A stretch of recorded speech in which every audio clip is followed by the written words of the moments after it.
You are now entering a dangerous liberty zone where God-given natural rights are held sacred and exercised. This is your warning. Tyranny, fascism, and censorship will not be tolerated. Ideas will be exchanged freely. Rigorous debate and open discourse is encouraged. If you are weak and your beliefs are fragile, you should leave now. Prepare yourself. We are now live on the Dangerous Liberty Podcast. All right, folks, happy Thursday out there, everybody. We have another great show for you here on the Dangerous Liberty Podcast. We also have one of my favorite guests of all times. We're going to get to him in just a minute. But first and foremost, I want to say hi to everybody over in the chat. Thank you for tuning in tonight. We got Con, we got G-Tron, we got Alice Glasser, Third Eye Tribe, Feisty G-Maw, Disney Up, Boiler Up, Timothy, Joe, something Rogan, V Scott, X Lumpy X, and a whole bunch more. Folks, make sure you say hi over in the chat. We really appreciate that. I also am simultaneously running an X space. So if you prefer that, a lot of people do. But anyways, for those of you on the X space, we are running this as an actual live stream video as well. So if you'd like to jump over on that link, you can go to my profile on X and you can watch us live and ask questions and all the other stuff. I will try to include some of you folks over on the space. We'll give you a chance to talk and ask some questions toward the end of this. You guys know how this works. For those of you that are the normies out there that are here all the time, and we appreciate the love and support. We're going to run this like a normal podcast, but towards the end, or maybe even sometimes in the middle, we'll give you a chance to, we're going to answer your questions. We're going to read your comments. We are going to prioritize super chats because we really appreciate the people that support us with those. And make sure that you like, you subscribe. Also, down in the description below is a link. And if you'd like to become a member and you support this channel, it's a couple of bucks a month. It goes a long way. It helps us out. Also on X, if you're listening on X, we do offer subscriptions over there.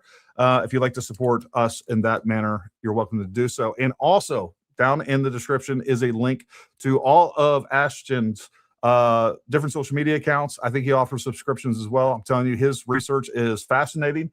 And he is definitely worth supporting as well. So without further ado, I want to go ahead and bring on Ashton Forbes. Ashton, thank you for coming on again, man. Gary, oh man, good to be back. How are you doing? I'm doing great. As always, you are my favorite nerd. You always will be. You're my favorite nerd. You're my favorite special operator. There's several. It's more than one, surprisingly. So, I can't wait to talk about this stuff tonight because honestly, it's a somber thing, but with respect to our past conversation, like we were months ahead of where this thing is at now. Like when was that? I think it was back in like February, maybe even earlier. We were talking about at least 2 months ago. So you'd already been working on it. I'm going to give you credit. Number one, you'd already been working on it. I came across the story of McCasland and I started looking into that. And then I saw that you had done an article on X already about it. And then, of course, I reached out to you. It's like, hey, man, we got to do a podcast on this. This is right in my wheelhouse. On top of that, this is bizarre. Like retired generals don't just go missing. And then we started seeing how many other people that are potentially linked to this. As you and I were talking about this, I think some of these are coincidences. We can talk a little bit about that.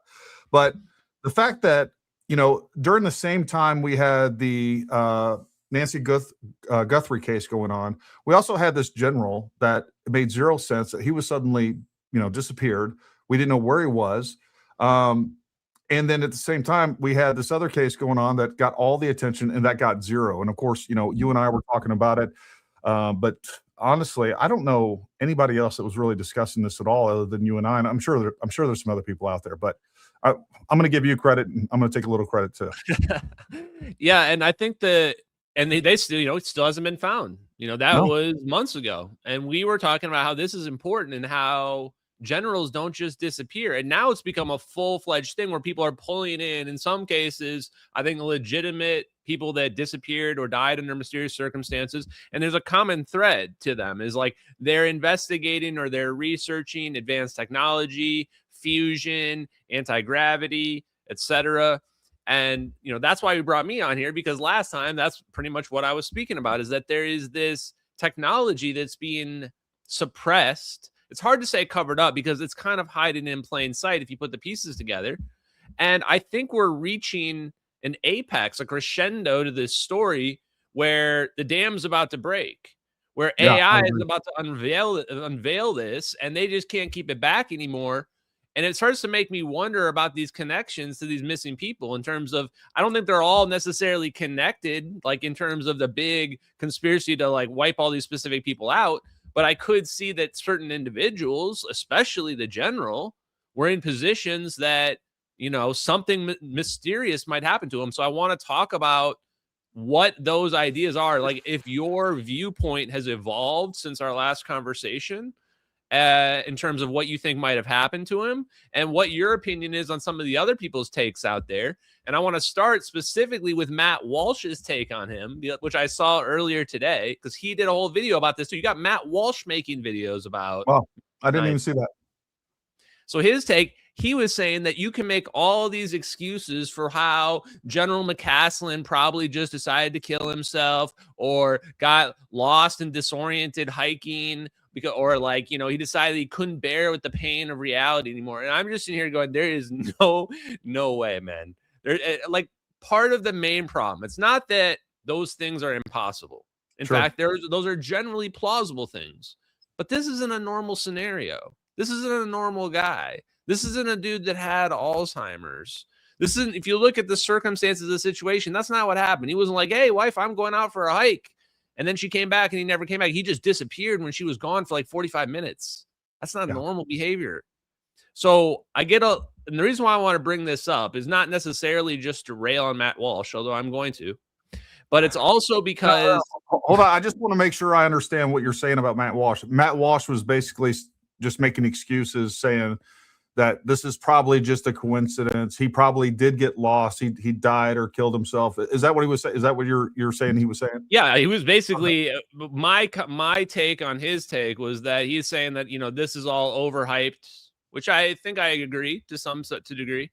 But with respect to specifically McCasland, that you can make several other excuses or more plausible arguments for what happened to him than something that's kind of extraordinary, right? Sure. And I'm going to go ahead and say that I think it had to have been something extraordinary. I can't come up with any other plausible reason because we didn't even find his body. Remember, we had that podcast months ago and they were searching everywhere for him. Like, where does it, he decided to like go into the middle of nowhere so no one could find his body? Like, that makes more sense to you than maybe our adversaries picking him up? Go ahead. He had been missing a little over like a week and a half when we first, so he's been missing since February 27th, 2026. So it was probably like the 10th or so, around the 10th that you and I had that first podcast. And, you know, we made a big deal about it. And then we had all these other folks that suddenly people started making links to all these other people that are linked to either advanced physics, advanced propulsion systems, and or directly with the UAP. So, and one of the things we're going to talk about tonight that I found, one of the examples that we're going to talk about tonight that I found most compelling and most disturbing, quite frankly, is Amy Eskridge. So we'll talk a little bit about her and the fact that she was documenting, or at least she believed. And I just want to look, at the end of the day, other than what we're going to tell you folks, I don't have any evidence for this. We're going to give you some information. I'm not saying that this is what happened. 2 weeks from now, we can find out that, hey, all of this was just a big coincidence. But I will say with Amy Eskridge, she was documenting because she was literally afraid for her life, that she was under surveillance. She told people that she was not going to kill herself. And understanding that Amy Eskridge was specifically researching anti-gravity, electrogravitics, and advanced propulsion systems. And she was doing it at, what is the name of the company that she was working for? She started her own company with her father that was a public-facing company. I know everything about Amy because I know multiple people that were friends with her, and I've spoken to Frank, who was just on like News Nation talking about her because he was good friends with her. He was one of the people sharing those text messages. I've spoken to like basically everyone around that situation, other than her father directly. And you know, even before, people were even afraid to say, like, before, like, I want to say a couple years ago on Amy Eskridge, people didn't even know what happened to her. They just knew that she had died. And then it finally came out from her ex-boyfriend, Mark Sokol, through her parents that she had supposedly taken her own life with her own firearm in her front lawn. And I asked some people about it, and I'll just be honest, like I am willing to believe that she had mental things going on and, she did something crazy, kind of like David Wilcox, which I also have a hard time believing. But if you show me a video of it, like I'll believe it. Right. Sure. But people behind the scenes, people are in position to know, tell me that she was taken out by the defense contractors. You can't say for one exact particular reason, but if you watch the video that's been circulating about Amy for the last 2 years, the one that Jeremy Reese leaked of them like talking while she's drunk, maybe high, whatever it is. And we're like, going to show clips of that. She's naming names during this. Like she's being very specific about how they've solved physics multiple times and how they suppressed it. She's talking about Hal Puthoff and Lou Elizondo, who like I know for sure like what these guys are doing, and they're being spooks for the government while also like doing scientific, like revealing real scientific papers at the same time. So you could see why she would be the type of person they don't want talking about this kind of stuff, because she's like, can't really be quiet about it, doesn't have professional discretion, as they say in the business. Plus, she's pretty open about how she started this organization with her father to basically get anti-gravity to the world. And the part that, you only get on this live stream with this content is her father is Richard Eskridge. I might have mentioned this on our last podcast, but Richard Eskridge worked for NASA Marshall Space Flight Center based out of Space Juice, USA, Huntsville, Alabama. And he worked on plasma fusion propulsion with John Slow. John Slow is co-founder of Helion Fusion. It's one of two fusion companies that's doing field reverse configuration. It's like a completely different type of doing fusion. Just one of two companies. They're worth $5.5 billion. Her father, one of those clips that's out there, I posted it earlier, is her father pressured her to recreate Eugene Poklenov's anti-gravity experiment when she was a 16-year-old in high school. It's like when you pressure your kids to like do your stuff, right? Like, how are people just not putting the pieces together on this one? Like, you can't deny the context around her growing up is definitely right in the middle of Black Project, aerospace, everything, including her father directly working on fusion propulsion. Well, let's do this. We got a Fox News clip just to give everybody kind of an overview of kind of what's going on with this, and then we'll get into some more of the specifics and have some fun tonight. Missing scientists, that's a mystery. 2 might be a coincidence, but 11? How do you take that?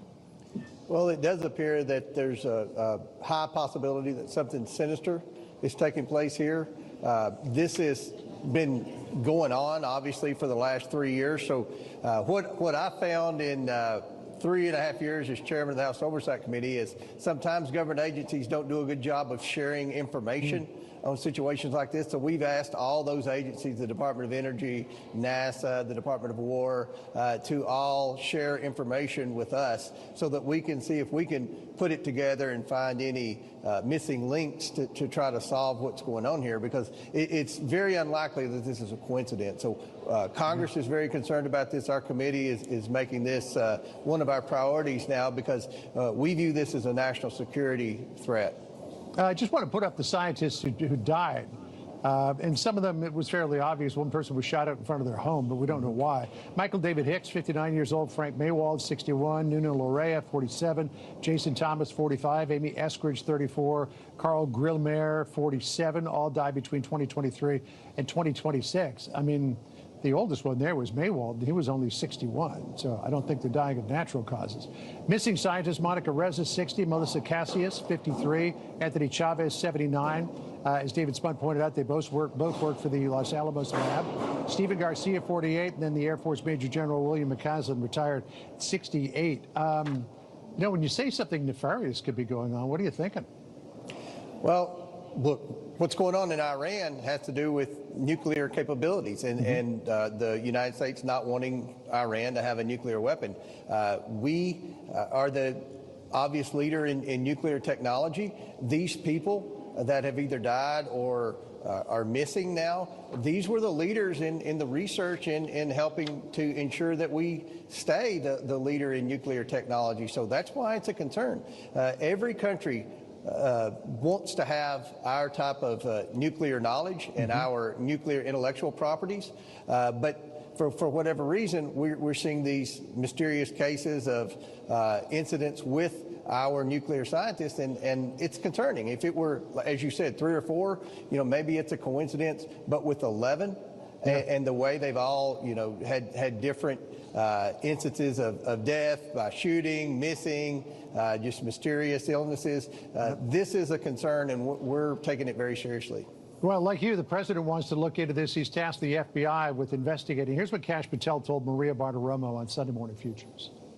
We're going to look for connections, like you said, on whether there are connections to classified access to classified information and or foreign actors, and then we will produce that information to the White House and the world because it's of such great public importance. All right, so you guys can see that that's kind of an overview. Somebody just brought it up in the comments, and I will play it. Look, I'm always going to give you all aspects of anything that we're covering. Somebody just said that there is a 911 call from the wife of General McCasland. I haven't listened to that. I just found it. We will play that in a few minutes. We want to give you guys, we report, you decide. I think somebody said that before, but we're going to give you all aspects of this and then give you our thoughts and feelings and opinions on, we're going to withhold feelings. I'm not big into feelings, but I only have one left, and I use that very sparingly. But anyways, we'll give you our opinion on kind of what we think's going on, what I think's going on. I haven't asked Ashton what he thinks is going on. I have an opinion, and we'll take it from there. But where do you want to go from there, Ashton? We got a lot of different clips down here that we can cover. We can wherever you want to go with that. I just need a rant for a minute. Is that okay? Rant away. Excuse me. Just 1 minute. I'm paying you big money to be on here for your rants. Yeah, exactly. Okay. What the hell did I just watch? Number one, yes, we will look at all sides, but I'm going to give my opinion, and there is no chance in hell. If you are hoping that those dudes on TV and Congress and the Senate or whatever are going to get you answers to this, you are living in a parallel reality. You're living in parallel reality. There is going to be absolutely no truth coming out of any of that. Yeah. And the reason I say that is because, first of all, you can just tell right away that not all of these people are directly connected. I mean, like, what connections are they even going to come up with? What are people even expecting that they're going to find related to this? It feels like it's gotten to the point now where politicians are doing the COVID thing where it's like, well, people are hysteric, so we got to do something. So we're just going to pretend like we do something. Because you know what? This is the last part, and then I'll stop. You know what you could do for me?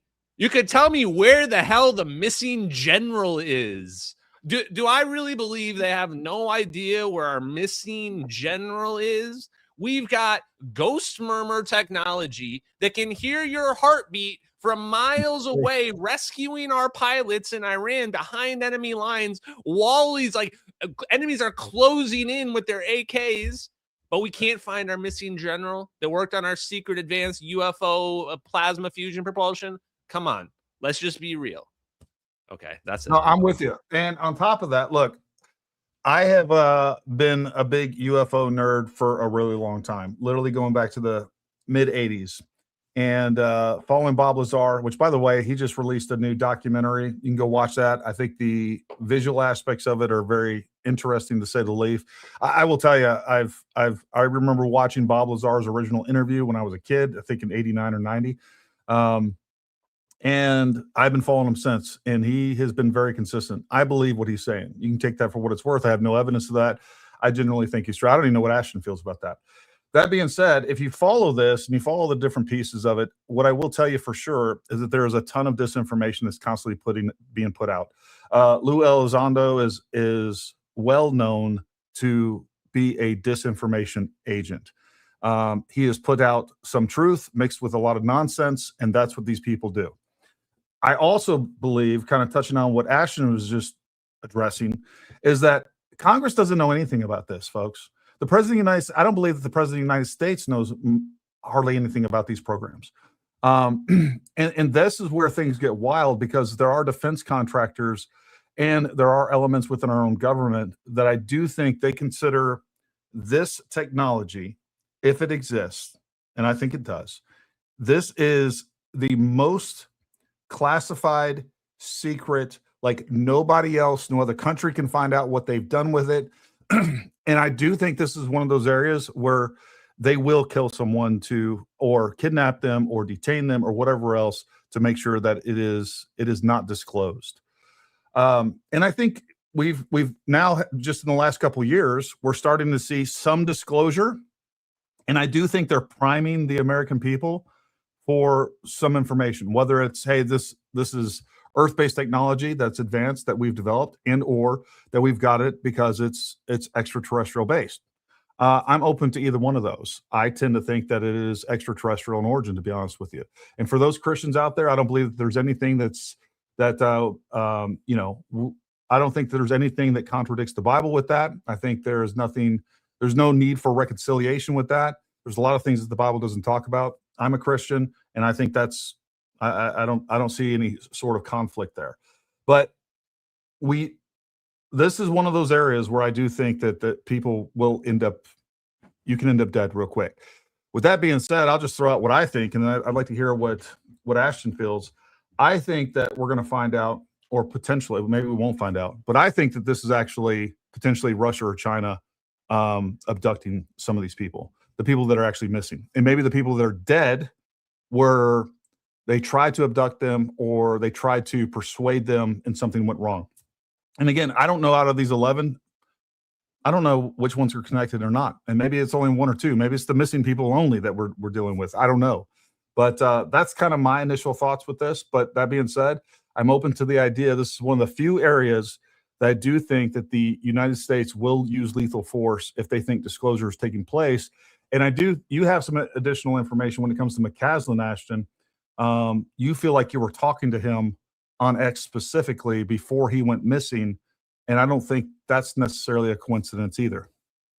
Yeah, on that last piece, I think right after that, I dug into it a little more, and I'm pretty sure it's not him. And earlier yesterday or the other day, I think I saw somebody that reached out and tried to confirm the handwriting with his wife, claiming that she said it didn't look like his. But even if it's not him, it's somebody that's familiar with him. And the fact that they went dark the same exact day that McCasland did is still an extremely important data point on whatever is going on behind the scenes. Because I think you brought up a key point on McCasland, which is, I mean, why I was mocking Matt Walsh is that this is what people tend to do, is we look for a normal explanation. People who do the same thing for MH370, they'll say, but doesn't it just make more sense that the plane just crashed and the pilot just did it? Yes, in 99% of cases, that would make more sense. But this is not what actually happened, right? And that's the difference here. And how do we know that? Because the McCasland circumstances, he was the commander of the Air Force Research Labs. This was the guy. Let me explain how the technology works. This is how they cover it up. By the way, I'm going to go in another direction on your alien thing. Yeah, I'm going to go ahead and say there's no aliens. And it's not that I don't believe in aliens. I actually believe the aliens are out there everywhere. But I'm not going to believe there's aliens on this earth interacting with us until I've got like 5 forms of proof and identification that are all synchronized up at this point. Because it's too easy for them to use this as a cover-up. And the more research I've done, I've seen absolutely nothing that indicates some secret physics that humans had not figured out previously. It's just a clever use of the existing physics, kind of like the Tesla physics mixed with Einstein. So the way they do it, though, is this, because people need to understand how they pull it off. That's the only way we're going to unravel this mystery. Is the Air Force contracts of work. They can't research anti-gravity directly since the Mansfield Amendment from 1973 literally prevented them from researching anti-gravity. So instead, they can do scientific papers in general, but then the science basically gets handed off to the defense contractors. You would say, well, how does that transition happen? It happens because there's only so many engineers out there, and a lot of them are third-party engineers. They work for their own companies. So Lockheed pays for them. The Air Force pays for them, like Eric Davis. Great example. Literally the guy that's whistleblowing to Anna Paulina Luna in Congress right now. Wonder what he's whistleblowing about. Anyway, this is how the information gets passed, because he does a ball lightning physics study for the Air Force, And then he goes and works for Lockheed in a secret, unacknowledged special access program where he applies that knowledge because the defense contractors are allowed to do it. So now it becomes defense contractor knowledge and engineering capabilities and proprietary. So they don't have to share it. They don't have to tell the physics world. And then the last piece of the puzzle. How does it get used in black operations like MH370, where we're seeing these magical plasma orbs that seem alien to us spinning around the plane? Because the CIA has been working with Lockheed Martin Skunk Works since like the 60s, maybe since like World War II, maybe even before that. That's how long they've been working together, and not just on propulsion technology, on surveillance technologies as well. Sort of the other CIA drones are equipped with the best surveillance beyond anything even the Air Force gets. And so the way then it feeds is we go from the Air Force researching it to the defense contractors getting it, and then the CIA basically using the defense contractors as their toy maker, quote unquote, according to Ben Rich, who was the program manager of the Skunk Works. And so that's how they get that technology. And so what's going to happen here? Congress, like you said, they don't know. What does Congress actually know? When you look at Annapolina Luna, she just gets super, super joy-eyed, which she's easy to look at. Let's just not lie, right? But I think all they've seen is they've seen some videos of like MH370 plasma orbs, sometimes coming together, forming, doing formations, and they look at that, and in their minds, like most people, they're going to say, that's got to be aliens. We don't have anything like that, you know? But this is how the deception works then. Because they see all these videos and they have no context, no scientific understanding. They just go, whoa, look at that. And then they think, okay, well, that's proof of aliens. They think it's proof of demons. Read the book of Enoch, right? And so this is where I say, just be cautious. It's not that that's not possible, but what lens are they looking at the situation through? I'll tell you for a fact, they do not have access to these projects, these black programs, the money tied to those programs. They're not seeing any of that. Yeah. So they don't have the full picture. Last couple things I wanted to mention here was that you asked about, you mentioned Lou Elizondo and you mentioned Bob Lazar.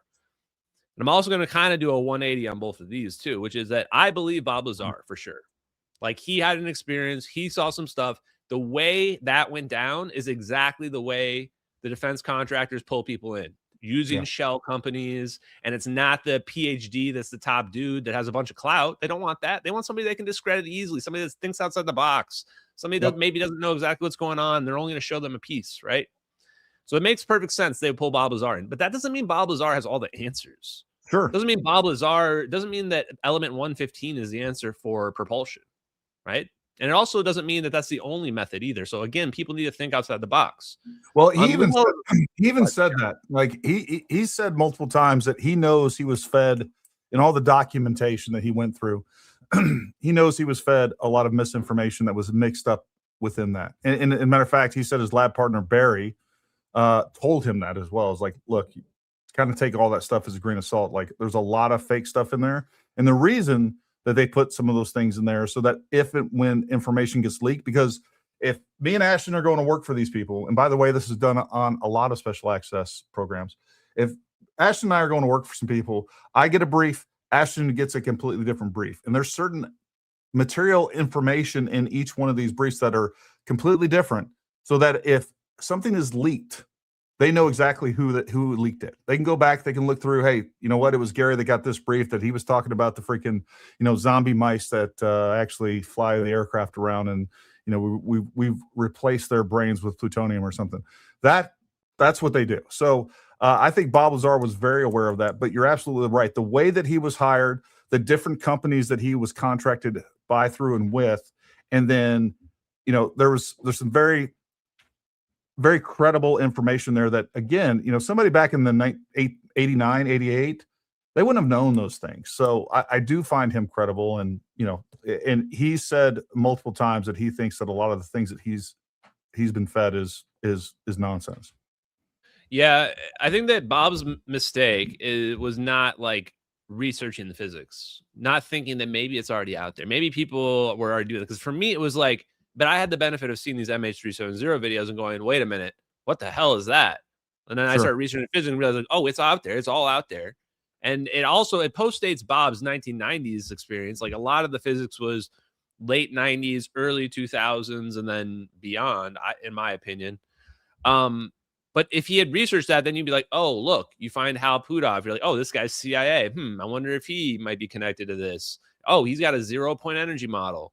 Because I know a journalist that spoke to Bob Lazar that asked about 0-point energy, and he thought it was bullshit, which is funny because if you ask my opinion, I would say it's the opposite. 0-point energy is the answer, and the element 115 is the bullshit. You don't need the element 115 thing. Maybe, but the reason why I don't go hard on that is because maybe element 115 is another way to do it.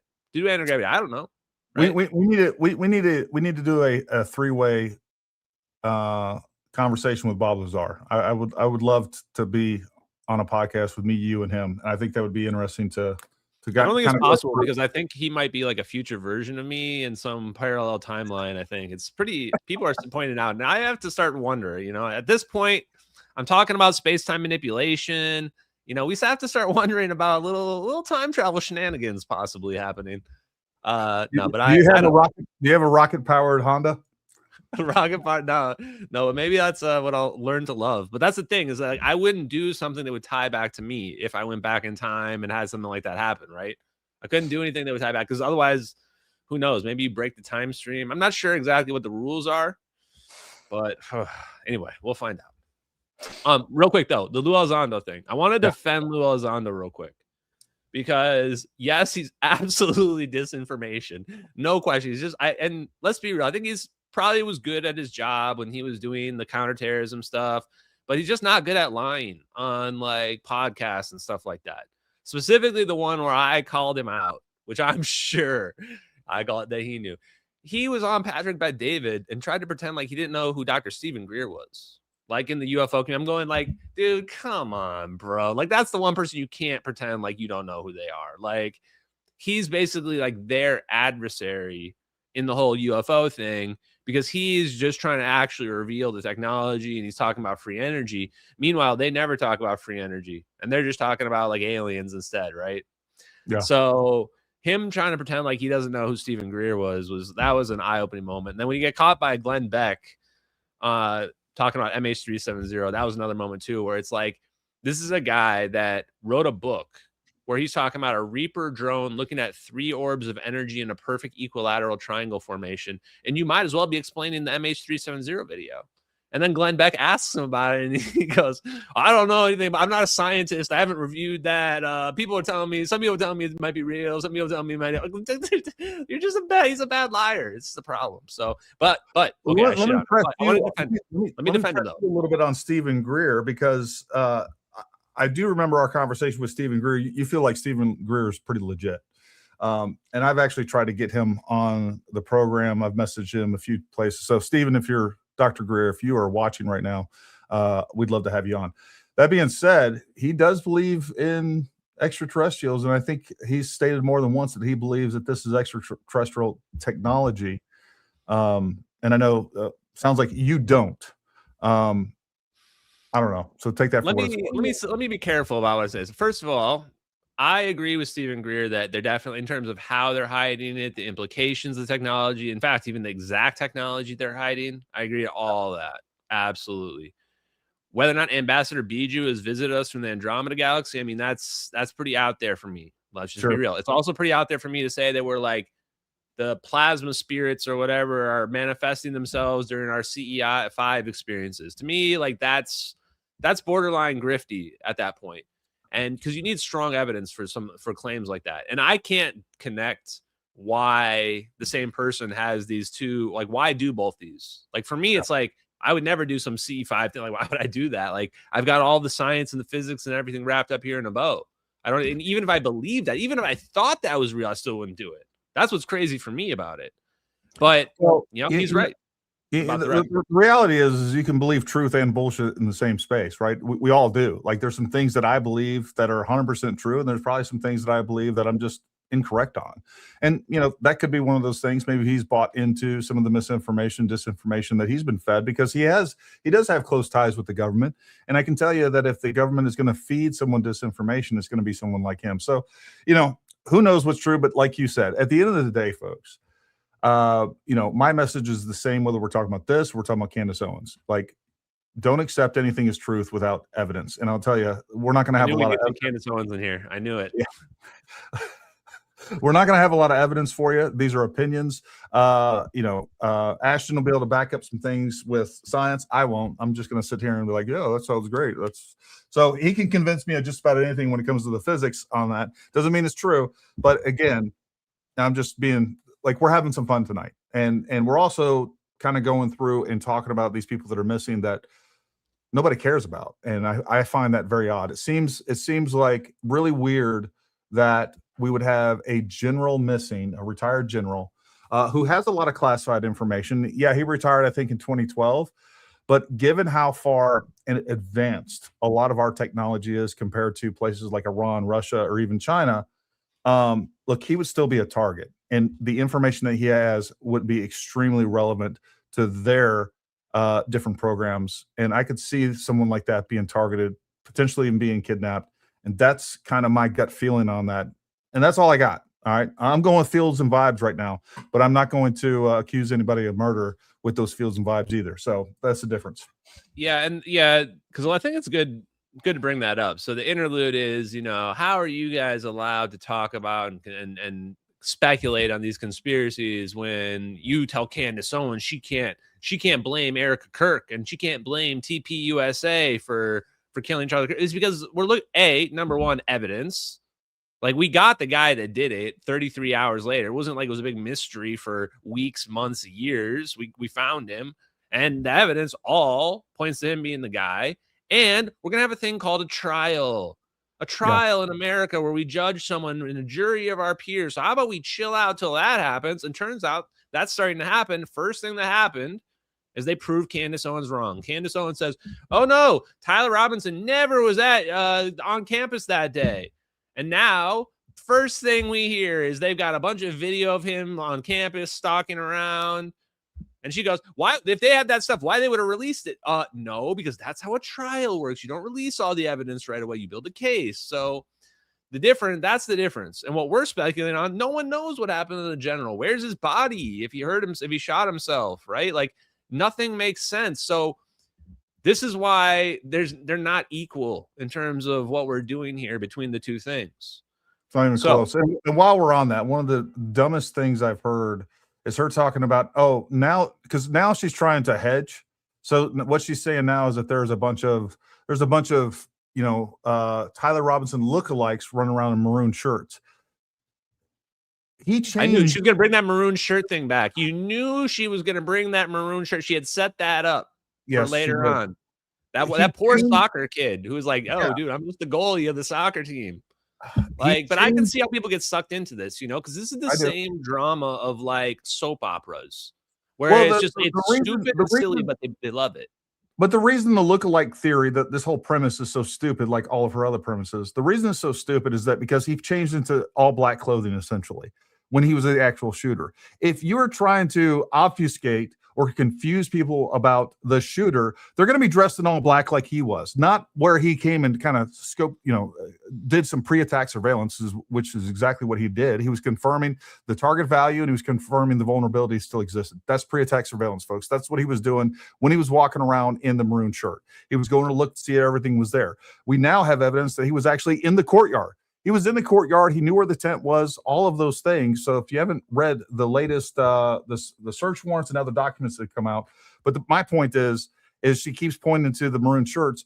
If I was going to worry about trying to confuse people of who was the shooter and who was not, it would be whatever he's wearing when he's the actual shooter. But anyways, I digress. Go ahead. Yeah, and I think it's just like we want to be spending our energy on things that are worthwhile. Like, even if it was a cover up, it's like they got away with this one. Like, the evidence is just too overwhelming. Like, how can you seriously tie your wagon to this at this point? And this is what I try to tell people, warn people before, is like, don't get caught in these things, these low, I call them low IQ conspiracies, which is like, there's no reason to even, die on that hill. There's much better things that you can tie your wagon to that can get you to your ultimate goal. If your goal is exposing XYZ, then that. And so when you've made $30 to $60 million off of this There's some reasons to tie your wagon to it. That's the problem. I don't think it's all about money for her though. Like I've been trying to understand her motivations, but the thing is, like, and I met her. I've been in her place. You know, one of those properties that Laura Loomer is like exposing. I've been to. I took a photo there, and the thing about it is, like, I think it's partially just sometimes people fall too far down the rabbit hole, and I think this speaks to the missing scientists and specifically some of these people who have committed self-harm. Yeah, is that in some cases it's like, where is the bottom? And I'll tie this back to the alien thing. For me, I'm just drawing the line at aliens. I actually believe aliens are real. I think that every single possible kind of alien that could exist exists out there somewhere in the universe. But I'm just drawing the line on the alien thing because I don't have any evidence of it. I'm gonna, for the same reasons why I'm not doing the Tyler Robinson thing. Like, where's the evidence of the aliens? And sorry, experiencers, I love you, experiencers, respect you, but experiences aren't evidence. Not scientific evidence. Sure. So the reality is, until you show me some damn aliens, I'm not going to go with the aliens. Now, you haven't seen the autopsy videos? The only one I even think is decent is that Victor one with the weird alien where it's like the guys, it's like having like a medical episode. It just bugs me out when I look at it. That's the only one I've ever seen in my whole life. Other than the next best is the movie Signs. When that alien walks by in that party, that shit, that could be real. I would look at that and be like, ugh. I don't know. It creeps me out, man. All right. So back to the nifty scientists. So first of all, Lou Elizondo, I want to say something nice about him. I kind of shit on him. I said I would say something nice. Okay. Number one, I think some of these guys, they're trying to, their heart's in the right place. I think Lou Elizondo's heart's in the right place, and he's just kind of a boomer. And he's just not very good at like social media or like marketing or these things. And he needs to make money because he's transitioned this into being his like career, right? Is that he wants to be like a high credibility whistleblower guy, you know, and he wants to be able to do the speaking tours and what have you. And that's going to be his career, right? That's what he's trying to do. The reality is you can't pull that off while basically having like one hand behind your back while you're just not revealing everything, right? If you're going to go do the whole Edward Snowden, you got to go all the way. If you're going to be a whistleblower, if you're going to be somebody that says, I have the inside information, you got to actually say it. And the reality is Lou Elizondo is hiding information. Like, I know that from his response about MH370, because he does know about the science. He knows what we're hiding in terms of the technology. And he knows he can't talk about it because of his agreement with the United States government, his NDAs, like all the rest of them. So if you're not willing to really take the real sacrifice, which is break that NDA and say what you really know, then you're just simply not going to be successful at what he's trying to do in that venture. Well, the thing that I have researched this, and I know this to be true. One thing that I do know about Lou Elizondo is he has a whole gambit of followers that intentionally go out and try to discredit other people that I think are also sincere. So there's some disinformation operations taking place in and around Lou Elizondo that makes me much more suspicious of him. Anyways, I'll leave that there. So yeah, and Stephen Greer, here's the other thing too about him. I wouldn't be surprised. Everybody has skeletons in the closet, what I find. This is why I try not to tie my wagon to anybody anymore. It's like, you never know. Even if they agree with you on everything, they might turn out to be a weirdo. They might have some other stuff going on. It's like, you just never want to get too tied to anybody. So look at it like this. The best way to take it is just look at the information independent of who's telling it to you and trust but verify, right? Like, oh, okay, here's some information. Let me see if that's legit. Let me go confirm this information and come to your own conclusion. That's the only way to get through this. Now let's go back to the general, because now let's look back at the general situation. To me, the more I think about this, there's only 3 real reasonable things that could have happened here. And they're all pretty hard to believe, but here we go. Number one, like you said, adversary picked him up. This is a high-profile guy. This guy would be way up on the target list for adversaries to either take out or to steal. Yep. So to me, that's one of the big possibilities. The issue with this is there's no forced entry in his house. So they came at the right time, if that's the case, right after his wife leaves. But no forced entry. They get him to leave his phone behind, so there's no way to track him. And then they also found a sweater that was like a mile away. So what, did they let him throw a sweater out so there was like a trail to follow? It just doesn't really feel like it was an abduction. Could have been, but doesn't really feel that way. Also, I have a hard time believing that our CIA wouldn't be tracking like a Russian abduction crew in our own country. Like that's going to be. They may be, and we wouldn't hear about it. That's the thing. Yeah, like they may know exactly that he. Let me kind of push back on that a little bit. And here's why I do think that it is an abduction, because of those things. Again, if you're a state-sponsored element that is tasked to abduct a scientist or abduct an American citizen, right? Look, you're going to use sophisticated surveillance methods, and it doesn't even have to be that sophisticated. They could be watching his house for a long time. They learn the patterns of life. They know when they come and go. They know if they lock their door or not. But I mean, honestly, they can go up to this, wait for his wife to leave. They go up, knock on his door. He answers it. He opens the door. I mean, they could pull out a gun and be like, "Hey, look, you're coming with us." What's he going to do? What's he going to do? Like, no, you're not taking your wallet or anything else. And I don't know what the deal is with the sweater. That could be something else completely.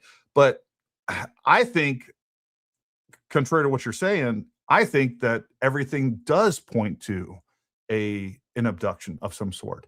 I don't know why he would leave without his wallet, why he would leave without X, Y, and Z. And, and I know, so allegedly he has a gun. A gun was missing. That doesn't mean shit to me. They could have known that he has a gun, and they could have went and found the gun. Who knows what happens with that? But to me, it feels more like an abduction. And sorry to cut you off, and sorry to disagree with you, but that's where I'm at on this. And that's why. Yeah. So, it could be that. And it could be that what if he, left with them under his own free will? You could always say what if he's a traitor, basically? It would be like the traitor scenario. And you can look at the traitor scenario two different ways, in my opinion. So this was my second scenario, which is either he went with them of his own free will, wherever he went, or he got brought in because he was leaking information or he was saying information to our adversaries. And in that scenario, they're going to take him away quietly. He's not going to get picked up by the boys in blue. They're not going to, because they're afraid that he'll leak more information to the media. So if he's being brought in because they're afraid he's leaking top secret classified information, either on social media, hint, or, to Russia, China, whatever, then they're going to just swoop him up quietly and be like, here, you come with us right now, leave your phone behind. And then he's in a black site somewhere or whatever. You tell me on that part. That's the part where I don't know where you take him, but go ahead. And the other thing he could be doing, forget about social media. They could have found out that he was talking to a reporter or trying to disclose other information to not even necessarily foreign entities, but even within our own press. Yep. So, I think both of those are equally possible and probably plausible. I still think those are more plausible than he just went off himself somewhere. Then we haven't found his body 4 months later or whatever it is. And so that the reason why I'm starting to like the idea that we picked him up is because it explains where is he? Like, where actually is he? Let's just be honest for a second. This is what I say about the MH370 videos. Like, who made the videos? Like, we have to go back to the basic. Where is General McCasland? Is his body in the forest somewhere? Like, he is somewhere. His body is somewhere on this earth. Unless those orbs got him. But his body is probably somewhere on this earth, wherever he's alive or dead. So something happened to him, and we have to be able to find, piece it together. Now, the last possibility, I think, is that he got brought in. That there is some weird connection here to this disclosure thing that's going on that Trump announced, because the timing is pretty suspicious, right? We all of a sudden are going to get disclosure. They've been talking about these videos that they're going to release. Anna Polina has been talking about they're going to release. And then this guy disappears right before all that gets announced. What if they're bringing him in because he was part of these programs? And what if now we need him to, I'm just going to come up with something off the top of my head, like reverse engineer that technology. What if that technology was like deep in Lockheed Martin, but the U.S. government can't get it? And now Trump's like, hey, we want that. And an analogy would be the fog bank nuclear material. There was a metamaterial we used for nuclear weapons called fog bank, and we forgot how to make it. You would say, what? That's not possible. Well, it is, and we did. And we had to reverse engineer our own technology to figure it out. So I think there are scenarios by which we could have brought him in to figure out some of this technology, or to explain this technology, or to build some of this technology, or to build a weapon. against our adversaries. And let me throw this at you, because this is, what is disclosure all about? Bigger picture. The scary part of disclosure of everything I've been talking about isn't what they're going to do to me or, what if I'm wrong or any of that. The scariest part is what happens after I'm right about this technology. What happens after I'm right that we've got plasma balls that can teleport a Boeing 777? I mean, just think of all the implications of weaponization you can do to that, and start to think about, oh, now Iran can build those. Now China can build those. Now Russia's going to have those, like, soon, like in the next 5 years. And how let me are you going to feel safe when they have that? Yeah, real quick, for those of you that maybe kind of a little bit lost in the sauce, I had the first time I had Ashton on, we talked about the disappearance of MH370. If you don't know what we're talking about right now, he talks a lot more about the physics. We're not going to get into all that stuff, but go watch that interview that we had. I don't know, that was what, like 3 months ago, something like that. Go watch that if you feel like there's some information gaps here. So anyways, we covered all that.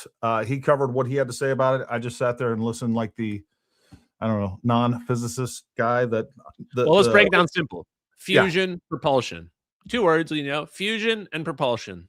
If you want to keep it super simple, that's all you got to know. You've been wondering about where's fusion. They've been saying we're going to get fusion for 30 years. Well, the answer is pretty obvious. They had it. They had it the whole time, and they've been lying about it. That's number 1. Number 2 is propulsion. So here's the second aspect of it. All these fusion reactors, the ITER one, this huge one they're building in Europe, it's just a metal donut, a giant metal donut. Turns out that whole approach is wrong. We were literally never going to get productive fusion from that approach. It's just a math problem.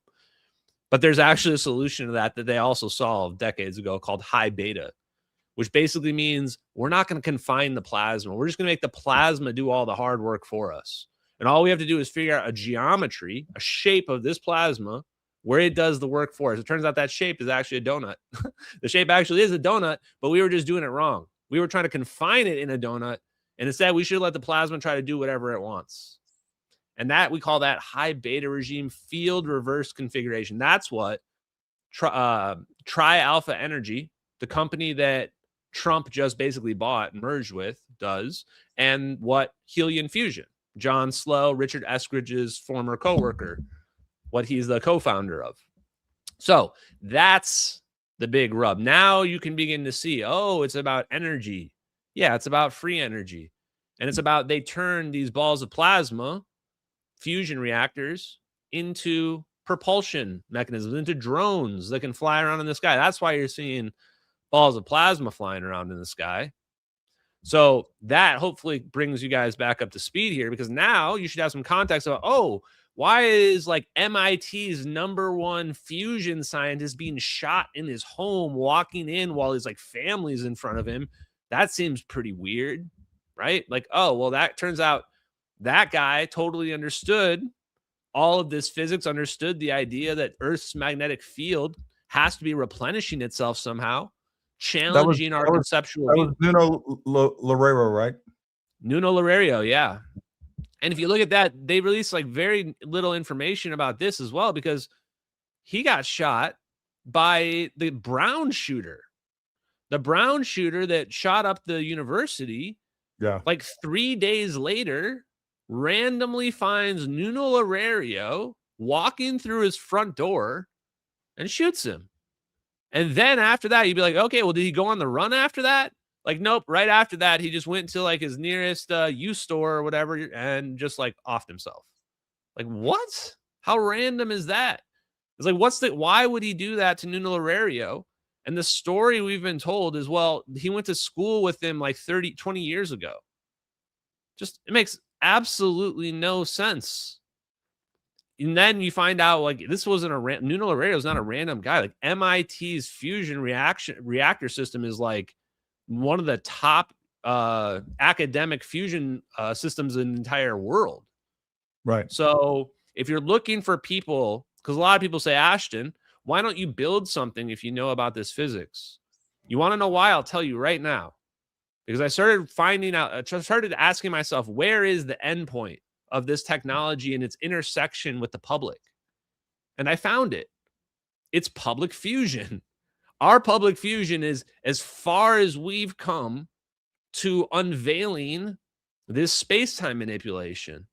And the moment they start turning these fusion reactors on and turning them into their non-equilibrium setting, it's going to be undeniable that they are just literally interacting with the fabric of space-time. So that's the big rub.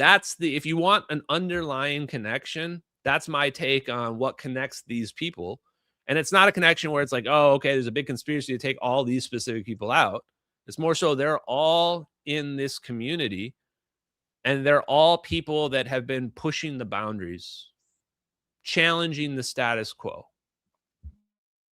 Agreed. Real quick, I feel a duty and responsibility. I think we need to play this 911 call so everybody has all the information from General McCasland's wife. Let me take this off. We'll throw this one up there. And I haven't heard this before. This is the first time I'm hearing it. So let's play this and see what happens. My husband is missing.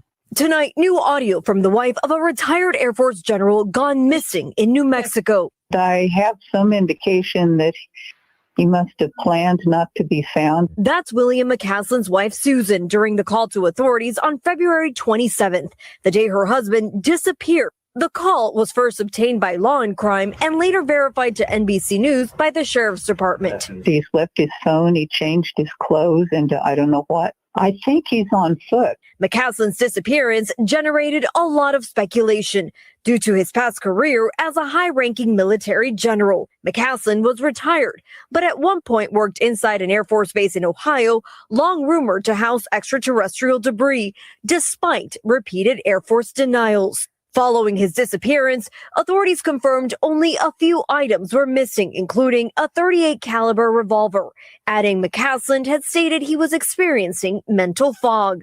His wife telling this to the dispatcher. Other than saying if his brain and body keep deteriorating, he didn't want to live like that. But it seemed to me that was just a, man, I hate how this is going kind of thing. Camila Bernal, NBC News. We thank you for watching, and remember, I lied. I had seen that before. I just forgot about it. And yeah. So, that is what his wife said then. And you can take all that stuff into account and kind of make a decision what you think is true or not true. And let me comment on a couple of those then. So first, she called the police 3 hours after he disappeared. Does that not seem weird to anybody else? That's a big data point. Who calls the police when someone's only gone for 3 hours? I mean, you must suspect that they ran. You must suspect that they ran if that's the situation. Otherwise, even if you think your husband shot themselves or whatever they did, you would be sitting there praying that you're not right. You'd be sitting there praying they're going to walk in the door any moment. You would be... So, she had to know right away that there was something wrong and that he was gone to call that fast. Yeah. The other thing I want to point out is people were trying to say that the whole thing at the end about, oh, he had this thing going on. I mean, right after that, she basically pours water on that whole thing. This is what Matt Walsh was pointing at too. Oh, his body was deteriorating. If it kept happening, he didn't want to live that way. That is not an indication that somebody went and just shot themselves, guys. That's every old person in this whole world getting older and having more and more pain. That does not mean that, oh, that's it, I'm ending it all. And she says right after that, that was just like an indication, like a normal thing that people say, like, oh, yeah, just kind of a reference in general or offhand comment. Now, the last thing I want to point out, he changed his clothes. That's super weird. And to me, that's not something you do if you are committing suicide. Like, unless you are doing some super specific ritual thing. To me, you change your clothes when you are disappearing. Your wife just went to the doctor. She knows what clothes you're wearing.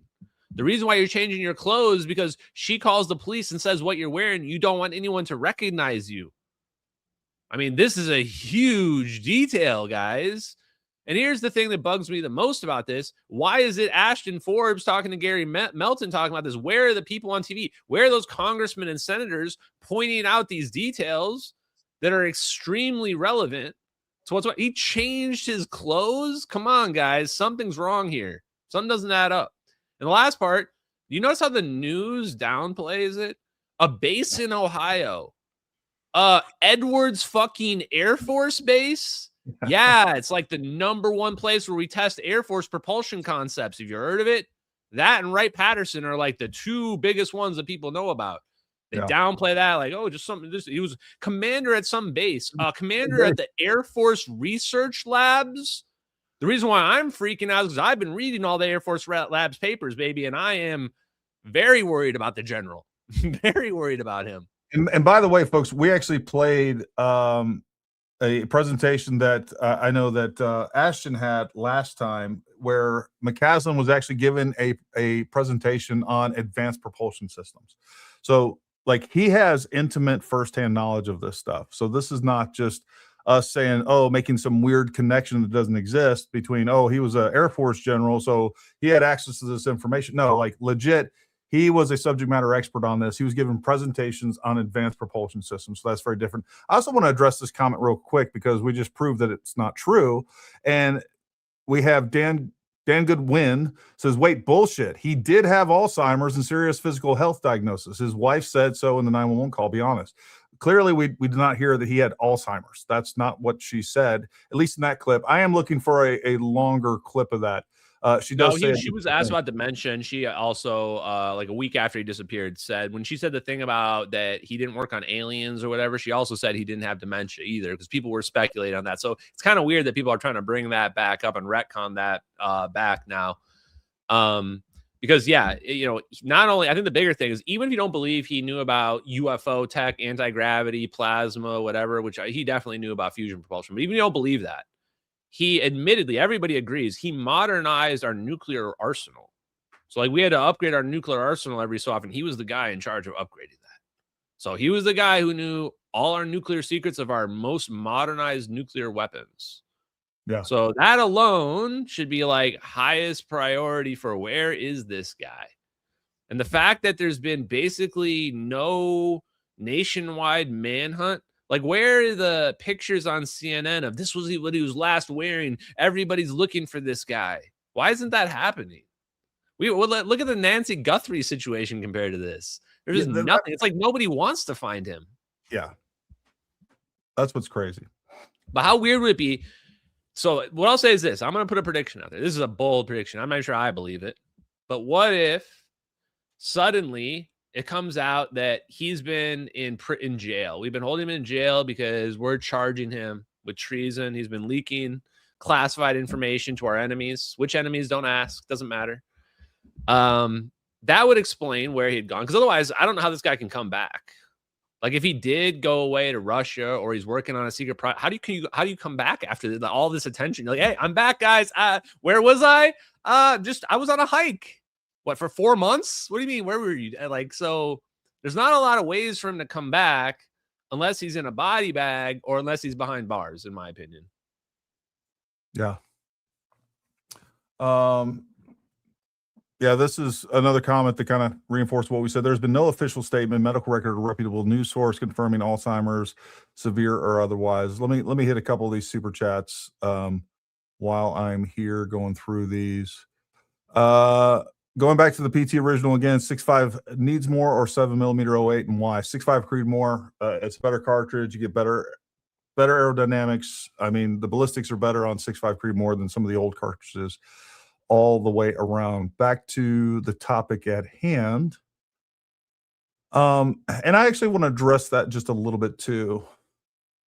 I'm out for the night. I'll have to catch up in a bit. Time to take a few for the walk in the woods. Good night. Thank you for keeping it real. This goes back to one of the things. Somebody today was like, Gary, they were on X. They were like, you've changed so much. And I was like, tell me exactly how I changed. Well, like when we first started doing the Charlie Kirk stuff, you were just covering the ballistics and first of all, that's not true. I was covering all that stuff. And then he basically said, well, now you've been talking about politics and everything else. Folks, go back 5+ years of the Dangerous. That's why the Dangerous Liberty podcast exists, and then why it's kind of separate from Paramount Tactical as far as the YouTube channel.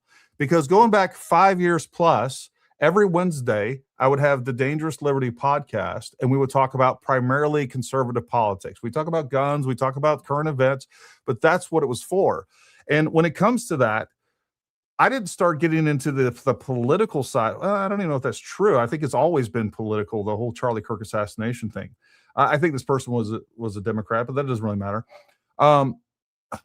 They made it political, right? When Candace Owens starts telling people not to go vote and that Donald Trump is involved in Charlie Kirk's assassination, then it becomes political. I'm a conservative. I believe in conservative values. I don't even know what Ashton's, political leanings are. I don't care. And I don't care what yours are. I don't care if you're a Democrat, a liberal, I don't care if you're freaking Antifa. I don't care. But the fact is like I've always talked about conservative values. I think it's really important. I think that's what's, our country's being destroyed by liberalism, by communism, by socialism, and by this globalist idea that America needs to be cut down a couple of notches and that we should be the third world country like the rest of the shitty world. That's what they want. And that's part of this black pillar doomer movement, where they want to convince you that we need to become this like ultra isolationist country. If we do that, nobody believes in isolationism except for you morons out there. Like everybody else, China doesn't believe in isolationism. Go over, I've been all over Africa. Let me tell you something. The country that has the most predominant footprint in Africa right now is got to be China. Go over all over South America. China is all over South America. China owns half the freaking buildings in Mexico City. Like China is expanding everywhere. And Russia would be if they weren't so bankrupt. So that's what's going on with this. They want us to withdraw so that these other countries, and a lot of this information is being pushed by these other countries. If we withdraw from the world, then the world is going to be overcome by China, Russia, Iran, and other bad actors like that. So anyways, just so we're clear, I've been doing this for a long time. Now, do we do it more often? Yeah, we do more podcasts and a lot of different things, but we've always been political. I always will be, because I believe in conservative politics. And that's why I had been following Charlie Kirk for so long before he was actually killed. So anyway, you shouldn't have to apologize or explain yourself. Everything is political. No, in fact, this is political too. This topic, this disappearing in scientists, but also the technology behind it. Because people have criticized me the exact same way. They've said, "Oh, you've changed. What's wrong with changing?" First of all, change is normal. Everybody changes. First of all, and I think people are gonna have to change. People better get used to change, because if this scientist thing plays out the way I think it's going to play out, and fusion gets released on the public, everybody's going to have to change. Yeah. And here's the thing. You want to know my political opinion? I'm happy to give it. I agree. I believe in American expansionism. In fact, I believe that my biggest nightmare in the whole world is woke people having control of this technology, of this fusion. In fact, I think woke people had control of this technology when they zapped MH370. And I go, this is exactly, if I'm right, this is exactly why we don't let woke people have this technology.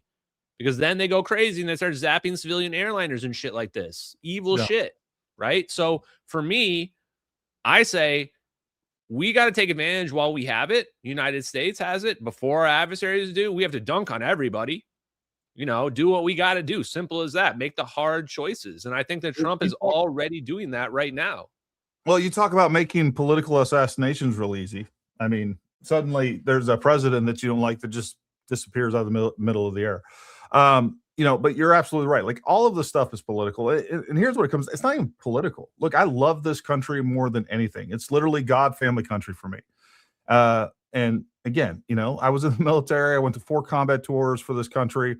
I would have given my life then. I would give my life today for not only this country, but for the truth. Like the truth is that important to me, period. And that's why I've been doing more of these types of podcasts, because I do see an assault on the truth and I recognize what was going on. It's a psychological operation that's taking place. Candace Owens is being used wittingly or unwittingly. I don't really care. She's in it. Tucker Carlson's in it. So I don't know what else to do to combat this, because I see Americans being duped by stupidity. And the only thing that I know to do is get up here in front of a camera and tell you how I feel about it and point to facts and evidence of that. And then every now and then we'll have a fun show talking about, missing scientists and UAPs and aliens and Bob Lazar. because I'm interested in that stuff too, and it is political. It really is. You know, And it what also if it- touches it also touches on elements that I 100% believe that there are elements of our government that are absolutely unaccountable to the entire system that our government is kind of the framework of our government, and that I have a problem with as well. So that's why this is important as well. It's good for people to realize that it's not black and white. It's not simple good and evil. We are in a dirty, murky situation here. And I got to tell people it's not going to get easier. In fact, it's only going to get harder. It's only going to get murkier. The reality is not everyone's going to make it. Not everyone's going to make it. Part of the reason why I like talking to Gary is I think he's one of the people that can make it. But the reality is, like, this stuff's going to break people's minds. Even Anna Polina Luna was saying this, is like, and Matt Gaetz, the stuff they've seen in videos they've seen on classified videos that haven't been revealed to the public, like, their minds can't even comprehend it. And they're thinking, when normal people see this, they're going to go, what's going on? They're going to, be looking for answers that are out there. And if you get to the real truth, if I'm right and they've been hiding all this technology under the guise of aliens, then it gets really dark, folks, because now we're talking about generational propaganda and brainwashing. Now we're talking about working against the best interests of humanity. The tragedy of the commons, which is an economic term, is basically the reason why we can't have nice things, because we can't all agree to share a common resource and use it equally. Everybody wants to have more for themselves.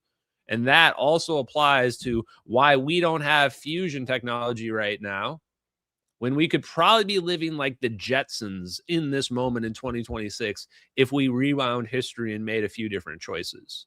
Imagine trying to wrap your brain around that. Well, it's just as bad on the flip side of that. If we have been visited by aliens, and we do have alien craft sitting out in Area 51 or S4 or other places in the United States, and all of this stuff, if that's true, then all the other things you just said applies as well. Whether we developed this technology or we reverse engineered it or it was given to it, whatever the possibilities are, right? Either way, the government's lying to us. Or there's elements of the government that are lying to us. And I don't know. The fact is they may have really good reasons for it, but I want to know. And I want to know what's going on with that. And I did find it very interesting watching Bob Lazar last time he was on Joe Rogan, which was just a couple weeks ago. I thought it was really interesting when he was talking to Joe Rogan. He's like, I've thought a lot about this, and he's like, Joe Rogan was like, do you regret what you did, or something along those lines? And he was like, I thought a lot about this. What if I'm the asshole? What if I'm disclosing information and I shouldn't be? And if I had known the big picture, maybe I would go about things differently. I enjoyed watching that self-reflection, because there are things that people want to know about the military that I know about the military that I'm not going to tell you, because there's really good reasons for you not to know certain aspects or certain operational capabilities, or there's just elements that the general public doesn't need to know to keep our operators safe. And that maybe somebody's really smart and in charge of this, and maybe they're not giving us information for a really, really good reason. I don't know what that is. I doubt that. I'm very skeptical of that idea. But the fact is, we don't know. We don't know. And I don't know. I've thought about that same thing myself. And in fact, that's why, even in my live stream last night, I said, I'm not the hero. I'm actually the villain. The more I've looked into this, the more I thought, this is intentionally classified. I don't know what the reasons are exactly. I've speculated, and the reasons that I've speculated I think are legitimate ones. They're probably very, very close to the real reasons. Yeah. And the more I look at it, people say, well, Ashton, your politics, it confuses me. He said, you're saying you're trying to reveal this technology, but you're also at the same time saying that you want to use it to wipe out all our enemies. Yeah, exactly. I'm the bad guy. Don't you see it? I shouldn't even be revealing this. I shouldn't be revealing what I'm revealing here. I'm doing it because I just happen to be that guy, because I'm just a healthcare IT consultant that came across it, and I don't know what else to do other than to reveal it, because nobody's come to me to stop me, because they can't, because it's a catch-22. Because if they were to come to me and talk to me about it, then it would prove that it's actually real. And so we can't do that either. So this is the reality we find ourselves in. Now, the beauty of it is we get to look in the future. We get to see what it is that they're hiding and watch as it gets unveiled. And we have the benefit of actually comparing something that we have evidence for, the MH370 videos, to what they're about to show us.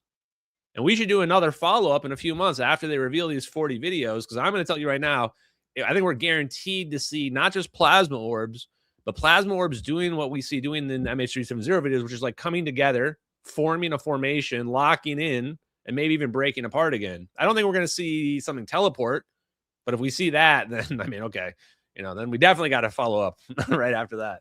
No, so as soon as anytime you got something new, text me and we'll be on the air in a couple hours after that. Sounds good. So yeah, we got to get ready here though for this, and then let people make their own minds up. So I'm glad we were able to do this here and talk through some of this, because also Amy Eskridge, I think, was very passionate about this, and people that watch my content have known I've spoken about Amy for years, and I've said that she's with us in spirit. Like, for sure, this is what she wanted. She wanted these conversations that we're having right now with people that generally UFO stuff will be outside their wheelhouse, but we're normalizing it. We're bringing it down to earth. We're not letting the government spook ordained people set the narrative for us. I think that's what she would have wanted at the end of the day. So speaking of her, let's switch gears and talk about her a little bit, and then we'll come back to McCasland again. I think generally speaking, the public knows what we know and what information is out there. I mean, we have a former general. He's retired. That's inexplicably he disappeared, and we still haven't found a body. It'd be one thing if we found his body in the, I don't know, wherever he was, right? But just like you said, we're a month into this. We're over a month. It's a month and a half now. Month and a half into this, and we still haven't found a body. We haven't found any additional leads on him. That doesn't make a lot of sense to me. But Amy was kind of a different deal, because she was sort of documenting this thing for quite a while, what was going on with her. She was suspected that she was under surveillance.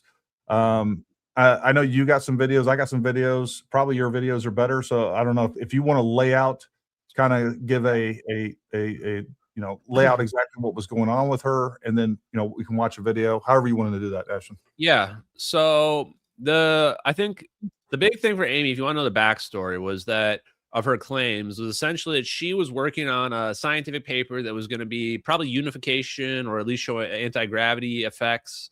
That was the main idea. And so she did this interview, or this discussion. I don't think it was meant to be released initially until after her death, they released it, where she was talking with Jeremy Reese and talking with Mark Sokol. I don't know if that was her boyfriend at the time, but they were dating at some point. And she's drunk, maybe high, and she's kind of spilling the beans on a lot of stuff on the inside. And the reason why this video got big after her death is because there was normal, standard conspiracy questions around her death. People that knew her knew she was big into anti-gravity. She had this big presentation where she goes through the history of anti-gravity and basically electrogravitic research all the way to now, going through all the scientific papers. Like, she was very intelligent, knew exactly kind of what was going on. And then she has the pedigree with her father as well. So after she passes away from, mysterious circumstances, people had questions. Her friends said that she would never do this. Didn't make any sense. They were very, very vocal. Then they released this video. And in this video, there's a lot of different clips of it. Now, again, she's very wasted in this, but people say, people use that and they say, oh, well, she's drunk. They use that to try to discredit her. For me, that actually makes it more credible. When somebody's drunk, that's when they're really telling you what they really feel, right? That's when they're telling you the truth. So at least parts of it.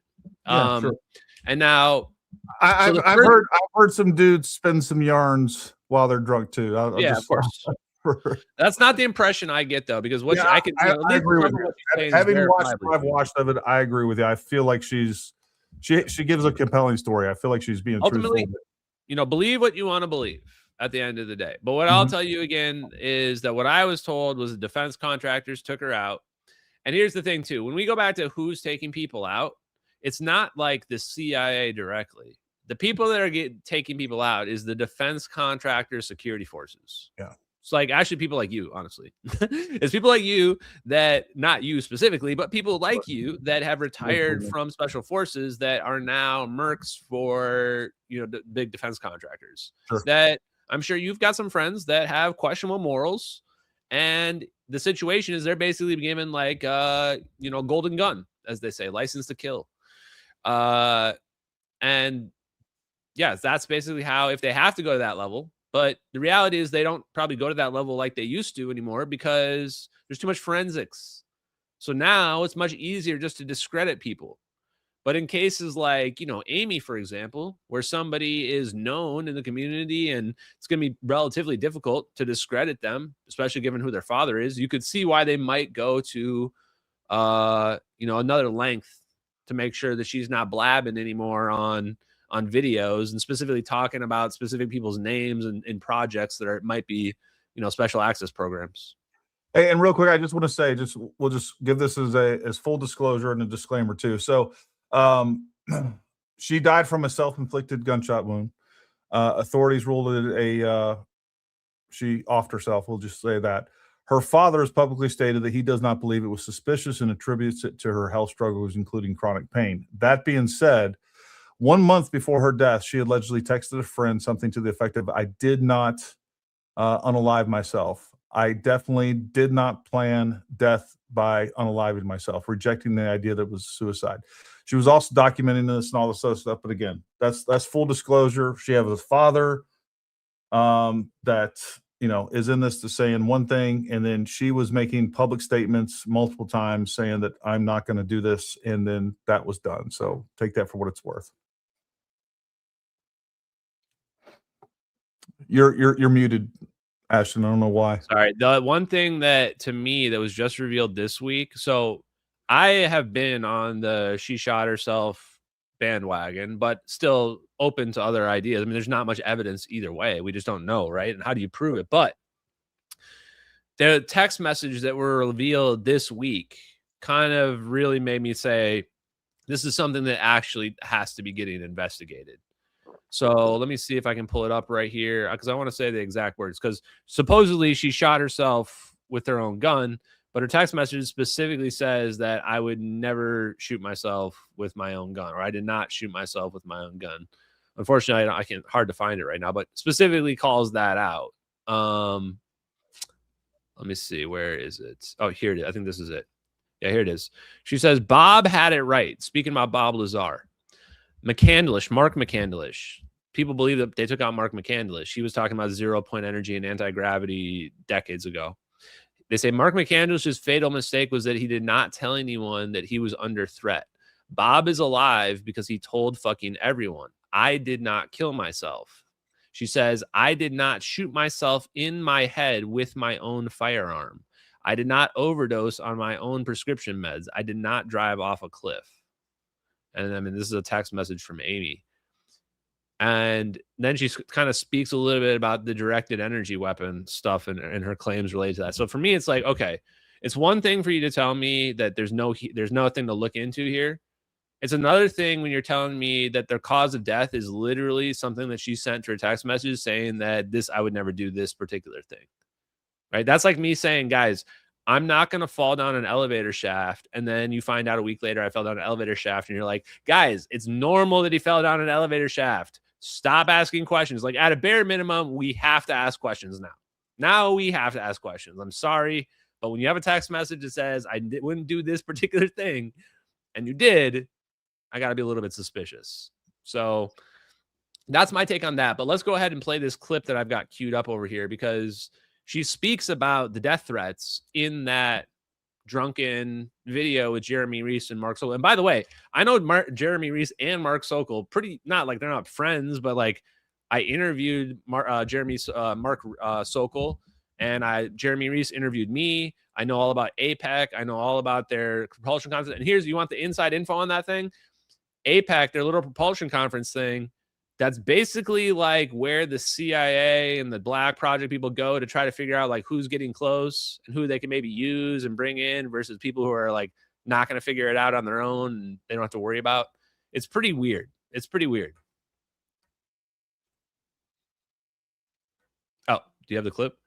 Oh, I'm sorry. Which clip? I think I have it in the chat down below, or I don't know how that works for you guys on your side. I see lots of clips. There's a picture of Amy It's down there. been independently discovered 4 other times. Okay, there we go. Here we go. That one? All right. Okay. Oh, this is the one about her. It's been independently discovered 4 other times. He said it has been suppressed every single fucking time. And he said, I don't think they're going to suppress it this time. He said, I think you're in the clear. He said, they obviously know about you because I've had multiple, both protective and threatening interactions with various agency affiliations, whatever.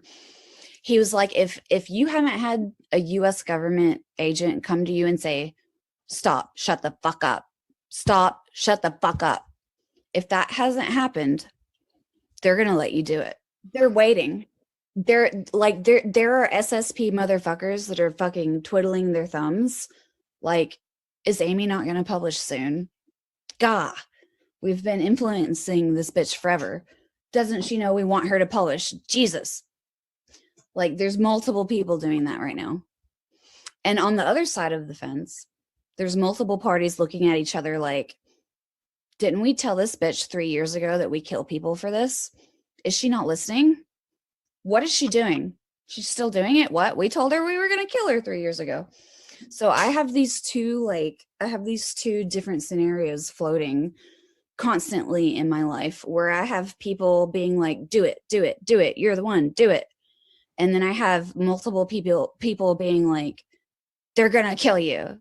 Don't do it. They're going to kill you. Chat, this is what we call right at the line of crazy and hot. And yes, if you ask me, absolutely, I'd hit it. No question. No question. This is honestly my dream girl right here. This is the exact level of crazy hot that always gets me sucked in, that I always fall for every single time. I just have to throw it out there. Now, let me go ahead and be serious for a second, though, which is that right at the beginning, she says anti-gravity unification has been solved 4 other times, probably more than that. Probably more than that. This is the gross part about it, is that when it's finally revealed, it's not going to be like there's one dude who was the guy that figured it out. It's going to be like, oh, wait, it's been solved by like a bunch of different people already, and they all have maybe a slightly different take, but it's all the same thing in the end. Yeah, it's going to be like that. It's going to be super awkward. A lot of people standing around with their dick in their hand, basically, wondering what's going on. So that was the big point that she brought up. And then the other point, which is if they're not coming out and talking to you and telling you to stop, then you're probably good to go. This is my philosophy. This is why I think the CIA wants these plasma orbs and magical tech and teleportation to be out there, because otherwise they should have come and talked to me. They should have come and killed me. Let's just keep it 100. Let's just keep it 100. If I was in charge of the CIA, I would have killed me. So they're better than I am, because if I get in charge of those orbs, I'm going to be like Thanos. All the woke people are gone. They're going to the moon. They're going to harvest our helium-3 from the moon for our fusion reactors. Well, so generally speaking, though, that's not the MO of what they do. What they do to people like you is they're going to discredit you, and they'll let you keep speaking, because what happens is suddenly Ashton Forbes is disappeared or something weird happens to him. Gary, and I'm sure a lot of other folks out there is doing a live stream every night like, hey, man, they got him. They got Ashton Forbes. So it gives you credibility that you wouldn't otherwise have. The difference between you necessarily and Amy is like it's documented on the technology that she's actually working with. You know what I mean? Like you really can't. If she discloses stuff, it's going to be very difficult to discredit her and what she's saying. And I think to some extent that's why Bob Lazar has stayed safe relatively. There was a lot of things done to him. He was they tried to discredit him. And did to a lot of extent. There's a lot of people that I still, they bring up a bunch of information that I know has been proven to be false about Bob Lazar. So, yes, understand like they either potentially there is a history that potentially points to they kill people, and then there's the other history that points to they spend a lot of time with disinformation operations against someone, trying to discredit them as well. Because I do think if they just go around killing anybody that talks about any of this stuff, it gives them credibility that they otherwise wouldn't have. Oh, definitely. I mean, that's part of the reason why I was so vocal too, and why I came out with my public face like only like a few weeks into my MH370 thing, which was like I'm more protected if I'm out there because there's like a calculus that goes into it probably. Yeah. But also this is something I want people to know just in general about me, which is that I think you're right. You're right that they want somebody that's got credibility. That they're afraid of somebody that's got credibility that can go on all the platforms, that can push past the political bias, that can get the message out there and have people listen. And I realize that, and that's what they're trying to do with what I call woke disclosure. Right there, they're trying to hold David Grush up as the hero. First it was Lou Elizondo, then it was David Grush, then they tried with this Jake Barber guy, and it doesn't hold because it's not genuine. It's not genuine. I think people see right through it. So I'm not trying to do that. I'm trying to do the exact. I'm not trying to be like, oh, I'm a guy that came up with the anti-gravity papers, or I'm a guy that built some secret invention or whatever. No, I'm not doing any of that. All the papers are already out there. I'm just going to be an influencer. I'm just going to be an influencer and do my own thing and be my own person. And it turns out, this is what I want people to know. We're going to take back all that. I'm going to show people you don't have to be any of those things, that you don't want to be somebody that's being held up on a pedestal. Because why? Because when we hold people on pedestals, we don't think for ourselves. We just go, oh, well, what did my master tell me to think? No. I want people to be challenged. I want people to think for themselves and make their own decisions, not look up to somebody else to be told what to think. And that's hard, but that's something that will make us better people in general. So that's the reason why I don't even try to be that. And we're going to take back all the things that they've used to discredit us, because yes, you're right. They attack me and they discredit me, because that's the way you take someone like me down. You discredit UFOs and you make them call it UAPs. You discredit cold fusion and you make them all go into hiding, and you make them call themselves low energy nuclear reactions now. No, screw all that. We're taking UFOs back. I'll never call it UAPs ever again. We're taking cold fusion back too. When people go, cold fusion was debunked, I go, hell no, it's not. It's coming back. We're not calling it low energy nuclear reaction. That's stupid. I don't like that. Do you really have an issue? Do you think like the UAP, the switch from UFO to UAP was really like a information op? Yes, tactic, no question. And tell me why. I'll be honest, I don't buy. Like, I do like UAP because it is more descriptive than necessarily. To me, almost UFO sounds more. It's easier to dismiss. Like, it's like saying flying saucer. But let me hear your thoughts on it, because I don't really have I think it's a matter of semantics, and I do think that UAP is a little bit more, because it's not just. Anyways, go ahead. Just tell me what your thoughts on that. I think Gary got the 7K chat. He's supporting Hillary Clinton's UAPs, guys. He might, guys. I mean, you know what? I'm switching sides here. Gary got the 7K. Everybody, you know what? He's paid off. We knew it. There's the proof. The Hillary and the Jews got me, because we got him. Now the UAP thing on this particular program, you're only going to use the term UAP, Ashton. Oh no, hell no. No, here's the thing though. Let's be real. So to be honest, not joke around, I think the reality is this. You look at the MH370 videos, and that technology is nuclear technology. But you would say, Ashton, that doesn't look like a nuclear bomb. You're like, that's completely different than a nuclear bomb. You're making a plane disappear entirely. And I would say that's exactly why they have to rebrand all this stuff. That's why we rebranded nuclear weapons to weapons of mass destruction. Because otherwise, why are we rebranding that? Because now there's a whole category of nuclear weapon, or a whole different inventory of nuclear weapons that have different effects that we can pull off. And why are we rebranding UFOs to UAPs? Because now it's not just strictly an aerial phenomenon. Now these plasma balls can go through the water too. Yeah. They can fly through the sky too. USOs. Exactly. USOs. So they're transmedium crafts as well. So I think it's partially, and that was also a rebranding just because there was literally a stigma around UFOs. And the woke people were like, well, let's just come up with a new thing then, and we'll do that, because that's how they do. It's like, we come up with Poochie in Simpsons. Oh, Poochie's the new cool kid. He's coming into town. And then everybody hates him, right? Because woke people aren't cool. Everybody hates them. They're not funny. They're not cool. It's that simple, and it's that sad, I think. And that's why I think the most important thing about what I've been doing is reaching out to the other side, my political side, I guess you could say, and being like, look, we need to take this technology back from these people, because I think what's happening is this deep state CIA is basically just hiding under the covers right now while Trump's in town. You're like, okay, well, let's wait for him to get out, and then we can come back out and do our evil shit some more. We need to root this out by the stem like a weed and be like, this is gone. And I think it might be happening. The evidence being in QTEL, the CIA's venture capital fund, that's where they invest the money to take basically control of companies. Tulsi Gabbard just snatched that from the CIA. Now it's going to be under the DNI. To me, that's huge. I think that's where Palantir originally came from. Yeah. Just think about that.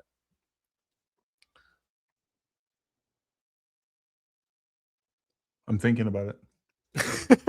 Okay. So let's bring it back to the scientists then and the engineers. Because now if we think about it and we go, okay, crap, we've got super nuclear weapons here. There's a paper that I just posted today that basically lays out exactly what I'm on the record saying these orbs are doing around MH370. It's just super high-powered lasers making plasma. That's pretty much all you got to know, super high-powered lasers.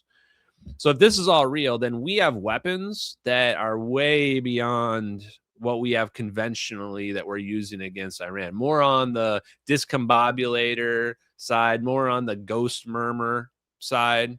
We have technology like that.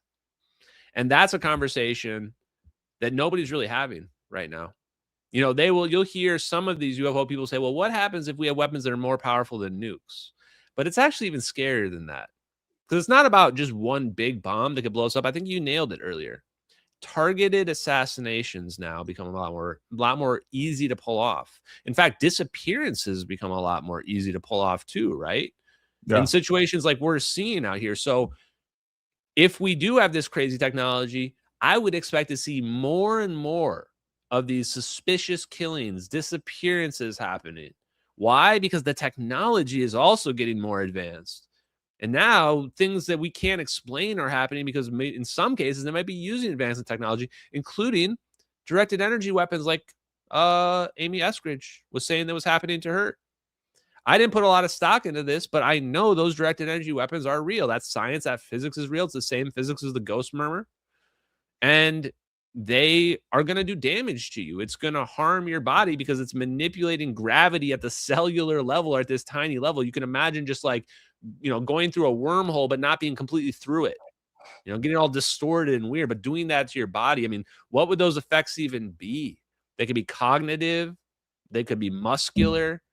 You could have all kinds of different weird effects happening to you. Turn the inside out, upside down. I did want to tell everybody, folks, you can go on YouTube. The full Amy Eskridge interview is about 2 hours long. So you can go, if you'd like to go follow up and watch that entire thing. She talks about she's been tracking surveillance, physical surveillance for quite a long time. There's a lot more to it. So at some point, go check Play this that other out. clip too, because I forgot we had more clips. Okay. This is another good one. Closure is going to come out of Huntsville, Alabama, out of Redstone Arsenal.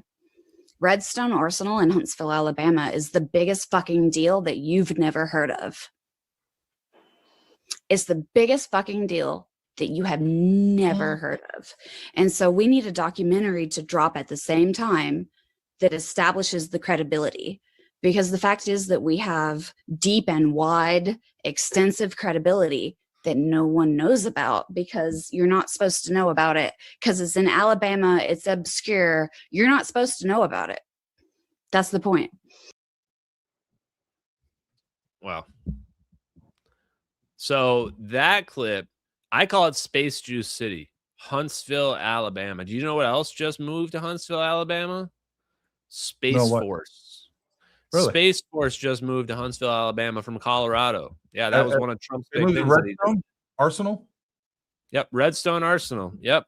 And that's where Tom Bearden was based out of as well. Tom Bearden was the guy talking about scalar physics back in the 80s, saying that, hey, we figured out this other aspect of electromagnetism where Tesla was right. And he says this leads to free energy and it leads to teleportation. And he was based out of Redstone Arsenal as well. In fact, NASA Marshall Space Flight Center, where Amy's dad is working, Also, Huntsville, Alabama. They're right next door. Right next door. That is a very, very, very important place. There's a reason why we put our space command there. So, also, I think it's where Werner von Braun, I could be wrong, set up. Because the reality, this might go all the way back to the Nazis. Honestly, I don't know or even care how far back it goes. I don't care if it came back from the Nazis or it came from aliens or what have you. At this point, I just know that the secrecy, the cover-up, the hiding of it's so sick. Just tell the truth. And I think they don't know how to tell the truth for multiple reasons. Number one, the danger. How do we make sure that Iran's not going to make some plasma orb weapon? How do we make sure Russia and China aren't going to make some plasma orb weapon like that? Something that could be very small and potentially be able to be produced without the resources of a nation state. How do we prevent some kind of crisis happening? And then how do we tell the truth? We've been lying for so long. We don't know how to tell the truth anymore. I think that a lot of these guys are trying to like wait out the clock. Like they're basically waiting to die because they know they're liable for stuff that the world will never excuse once they find out the truth. Right. Jim here says, do we really think the U.S. is technically advanced far beyond China and Russia? I sort of doubt that. Well, I can tell you for sure. Let's just talk about conventional weapons. We're at least a decade ahead of China, probably 20 years ahead of Russia. Just conventional weapons. So yeah, we are, like, our stealth technology and things like that. And somebody earlier was saying that, hold on, I want to pull it up because it's important, because it's silly. Again, Israelis sold a lot of our F-35 tech to China. Look it up. Hey, there's the last bastion of the West BS, the typical inversion. Well, let's actually look that up. I'm down with doing that. Doesn't matter. Any public technology is 20 years old at minimum. So you think, they sold our F-35s. The F-35s were obsolete when they came off the shelf, guys. So we're not worried about F-35s going to China. What we're worried about is our microchip technology going to China, because microchip technology is improving our capability to make better technology. Like, this is the way the technology works, is the technology gets better, and then our material science, our ability to produce better tools gets better. And it goes hand in hand and hand in hand. Yeah. So according to everything we can find, and I looked this up on Google too, according to Super Grok and anything I can find on Google, that is a lie. Israel's a major operator of the F-35I Adir, a custom variant with plans up to 75 aircraft. Remains the only country in the Middle East with operational F-35s as of 2026. There's no credible reports, official statements, or documents evidence of Israel transferring or selling any F-35s to China. Past technology transfers, Israel's faced U.S. criticism. They had sold some different things from the 80s and 90s, whatever else. China's F-35 knowledge. China obtained and this was a big deal. All right. And we knew this, and this was reported on all over the place, that the Chinese had stolen F-35 related data primarily through cyber espionage, not from Israel.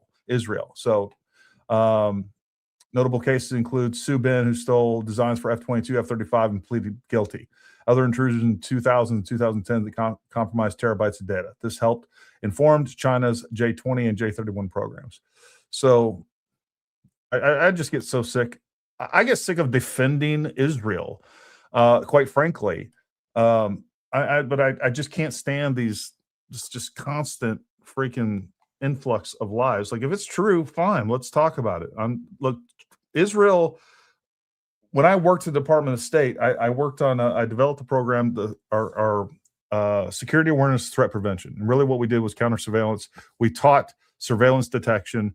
And we also talked about things about being aware using social media. And we talked about the different way that nation states would conduct surveillance on diplomats and people going overseas. And we always warned about Israel. Israel will be conducting surveillance absolutely on U.S. citizens in Israel, especially diplomats and things like that. If they can get information, they will. Guess what? We do the same thing. Guess what? When we have diplomats and people going overseas, the Brits do it to us. We do it to them. Like, that's just the way that the world works. So I don't know. I'm just so tired of the stupid Israel. I don't even bother with the bad faith people at this point. I mean, those are the same people who were saying we were going to lose to Iran. So, I mean, what do you really want from these people? Or that we were going to have boots on the ground in Iran? It's like, they don't understand the geopolitical landscape, and they don't understand our technology either. Like, we're in a world now of all drones, and people think we're gonna like occupy Iran like this is year 2001 still. You know, Well, what and I'm hoping that Corn Pop's revenge here isn't operating in good faith and is just ignorant or been informed. Look, there's all these people putting out this information, and they are agenda driven without a doubt. I don't care if you're talking about Ian Carroll, Candace Owens, or whoever else. Like, their whole thing is nothing but Israel, Israel, Israel. And it's just, and I was completely indifferent to this 6 months ago. And I researched both sides of this, and I found out the side that was lying, and I decided, you know what, I'm staking my tent over here, because what you people are lying about Charlie Kirk, you're lying about everything, you're lying about politics, you're lying about Israel. I want nothing to do with you people. And if you're making me choose a side, I'm gonna be on the side of truth. And it's just dumb things like this that it's easy to debunk. And hopefully we can show people or highlight that people are being lied to, and hopefully they wake up and realize that they're being propagandized. And I don't know, like, people, you want to know the truth? Here's the sad truth. Man, I think they're right. I think people are just goys. Whatever they call them, goyim beams. I don't know. People are the goyims. As like, most people are just cattle. Like, when they say that say that Jewish people call them goyim or whatever, like, I think that's like a fetish for them. Like, they know they're basically just slaves. Like, and they know their position.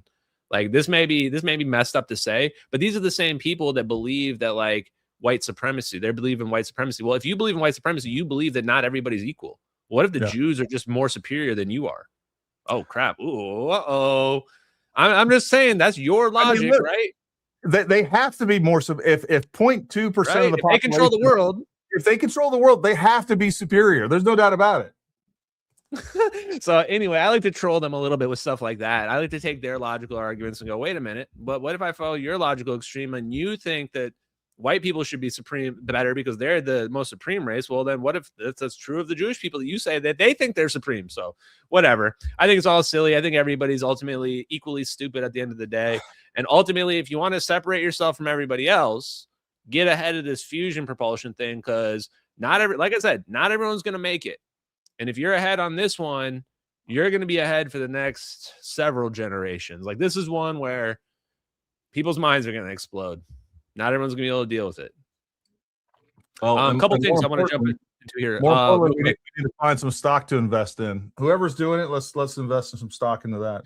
Well, the problem is that we don't know who the CIA is going to let win, and everybody hates Trump so much. Like, normally I would say invest in Donald Trump, who just bought Tri-Alpha Energy, but people like literally just hate Trump so much that like they would probably rather we never get fusion as long as Trump's not successful. So we should pump the brakes on it a little bit, because they are not rational thinkers or actors.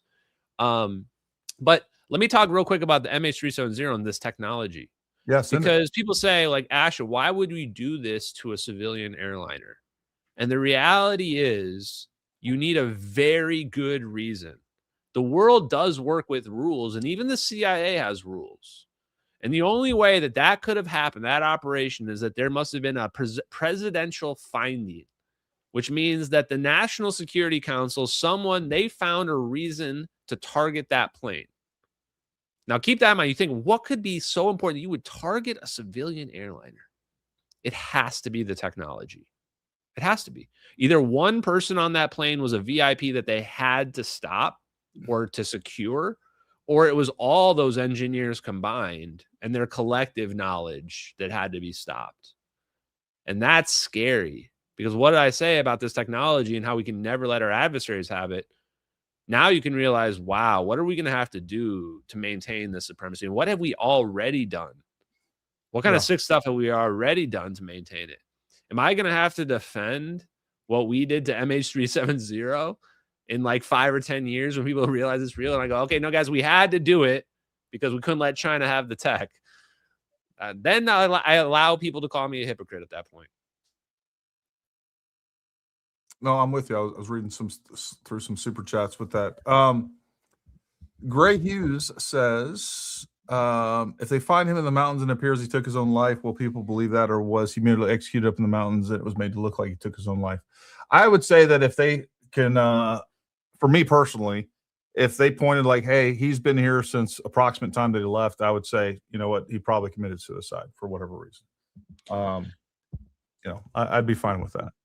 Yeah, and honestly, I'll even back it up because I agree, actually. If you could just give me some evidence, yeah, I'll believe it. Because like I said before, what's the point of picking a battle where you can't win, even if it ends up being a cover-up? This is why I say if and when they take me out, which I'm just going to be honest, I got to be at least on the list, probably pretty high on the list. If they do, don't freak out about trying to prove the conspiracy because they're going to do it in a way there's no way it's getting back to them. They're going to do it right, and they're going to do it. I'm going to be honest with you, Ashton. That is going to give me at least a year's worth of content. So I just want to tell them thank you. See, if it happens, you will be set, Gary. You can play these clips forever. I'm going to create a whole thing about it, Ashton. I'll be like, I was the only one that cared about Ashton. Yes. It was his girlfriend that had him killed. She was part of the CIA. I'm just going to make stuff up. It's going to be. Candace never cared about me. Gary was my best friend the whole time. He can speak for me in my death. I got He's the only one. Right before he died. I'm telling you, he was worried. But no, in all seriousness, I just tell people if they orb me away or do whatever they do, just forget about it. Honestly, don't do something productive. Instead of worrying about trying to prove how they killed me or some psycho shit like that, just put all my stuff into AI and have it spit out the answers for you. Because actually, the crazy part is we're at the point now where AI is so good that you can just have it be like, go reference Ashton's live stream, pull the scientific papers, explain how it works, and it'll just tell you. I sometimes do it on my live stream, and even I'm impressed. I'm like, wow, this is actually really, and I think this is why they know they can't keep it hidden forever. Because eventually enough smart people are going to use AI as a tool in the smart way, not like, Grok, is this real? Dude, like those people are, they're not going to make it.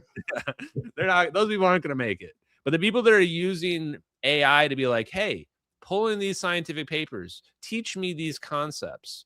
Those people are using AI in a way that's going to make them smarter. And those people aren't going to be able to be deceived as easily anymore. So that's why I think ultimately this is coming out one way or another. And I see Bob Greenyer in the chat. I just want to shout out to him because Bob Greenyer, you should probably talk to him too. Martin Fleischman Memorial Project.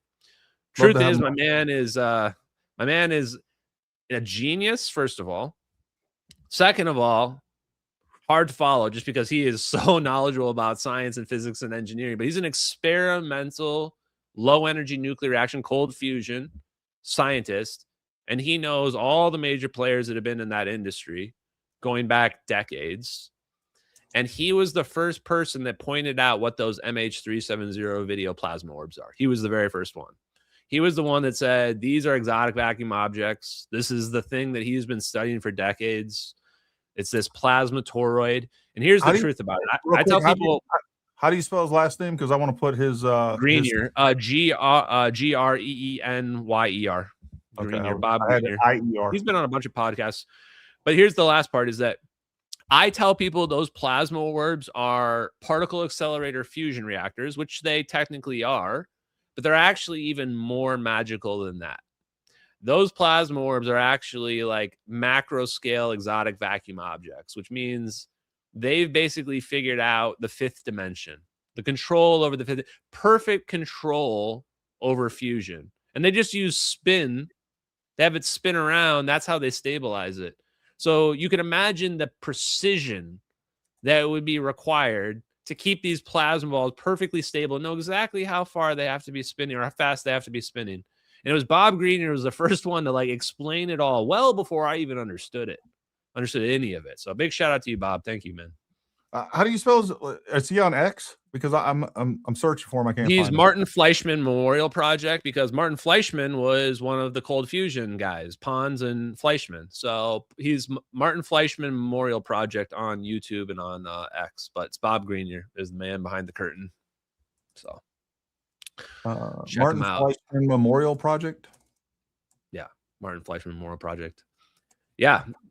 And his stuff's really good. And he's the one that showed me a lot of the early scientific papers, including, which I will explain right now, the force-free time harmonic plasmoids. Sounded like the craziest paper ever. It's one of those Air Force Research Lab papers.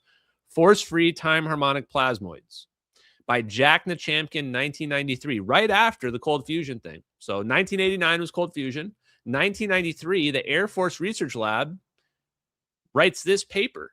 And this paper was taking Ken Shoulders' EVOs, his dense negative charge clusters, and figuring out the math to scale them up, to make them huger. And that's how you turned it into a fusion reactor. And now we call that field reverse configuration. They came up with a brand new name for it. So that's the long and the short of what they're really hiding, which is not just fusion reactors, but this whole new method of doing it using dense balls of negative charge, which is kind of a combination of inertial electrostatic fusion and inertial confinement fusion. It's quantum heat on X. Yeah. Oh, quantum heat. Thank you. You found them. Yep. Thank you, guys. You fed me misinformation. The trust circle's broken. I'm hearing rumors that technocrats are recruiting fusion engineers, and if they say no, they will be killed. Rumors are the Trump, Bezos, Altman, Thiel, and many others are forming their own fusion something companies. Dude, this is a fun conspiracy. Who is this? Green Thumb, Gold Star for Green Thumb. Allegedly. No, I like this because we're literally building these fusion reactors for the data centers. Like Trump even said, we're going to get power back from these data centers. It's like the only way that works. Like, how does that work from an economic standpoint? Because I'm looking in the future now and I'm going, wait a minute. So the people that own the data centers, like Elon Musk, Peter Thiel, these people that are doing this, Sam Altman, Google, they're now going to also own the power companies. They're going to be building their own power companies. They're going to have to. They're building their own power companies. They're basically building their own governments at this point. So this has got dystopian future written all over it. And the more I'm thinking about this, the thing that bugs me out is Elon Musk's response about the MH370 videos. He only responded one time to the Hodge twins. And he said it was a copy and paste response about, we've never seen aliens, or I've never had a navigator on aliens, and if I do, I'd be the first one posting. And it was like literally word for word his copy paste response every time. And I've always kind of thought maybe he's just an idiot, but now I'm kind of like, man, maybe he really does know. Maybe these guys all on the screen down here, maybe they really do know about this. And if so, yeah, I would do some shit like this. If it was me and I was one of those guys and I'm building a fusion reactor for my data center that's going to control the world pretty soon, I would be getting all the top guys. And any of the top guys that didn't want to join me, they'd be having some accidents. They would be tripping off their balcony. They would be having heart attacks, untimely, normal stuff that happens. It's not conspiracy. They would be shot in their front porch by their 20-year-old ex-classmate. It's funny you mentioned Elon Musk and how he's kind of like, I actually have a really wealthy client that has done business with Elon, and we were talking about him specifically, and I was kind of asking him what he's like and all these other things. He's like, Elon's an interesting guy in that he doesn't, we were talking about his wealth and everything else. He was like, he doesn't compare himself to other people. He compares himself to governments, and essentially, and this, he said the exact same. He's like, if you think about it, that's what Elon is doing. Elon is like building his own government. And, whether it's the different compounds that he owns, we have an entire satellite network. That's the way he sees himself. And I thought that was extremely interesting to conceptualize a little bit. But I think you're right. Like you see some of these people that are so extremely wealthy that is how they see themselves.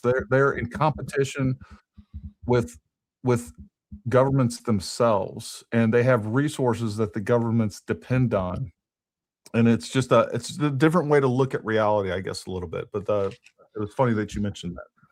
I saw a random comment about David Wilcock. I think we should probably just bring him up since we're getting closer to the end, which is, David Wilcock was a UFO researcher, and he passed away. He took his own life. I saw the report today saying that, I want to see the body cams, because there's clips of this guy just from a day ago, right before he died, where he sounds on a live stream, sounds completely normal. And in all the clips I've seen him, he seems like a happy guy. I don't see any signs of distress whatsoever. And this is a guy that's been bullied and attacked by people in the UFO community relentlessly. Yeah. I know how they are. and yet he's pushed through it. And now suddenly, right when we're about to get disclosure from Trump, he decides that now is the time where he's just sick of it all. Like, I don't understand the motivation. It doesn't make any sense to me.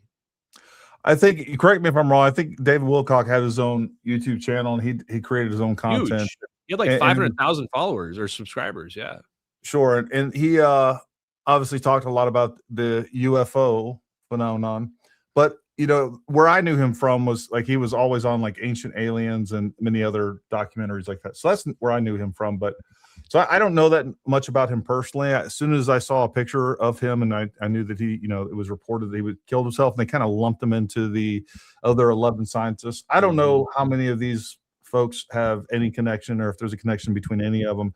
I do think that it is extremely odd, but there again, you know, my question is, how many times in history can you kind of look at of all the, I mean, I don't know how many physicists there are in the world. I don't know how many people are in fusion and propulsion. And, you know, could you make this link at any point in time in history? It seems unlikely, but I have to look at, you know, the actual stats. So just like with everything else, folks, you got to look at things skeptically, and you should be skeptical of everything we're saying, and critically think about it. But it is odd that, but, you know, we don't know his personal life either, because I've seen guys, look, I know people that are service members that I thought they were the least likely person to, you know, commit suicide.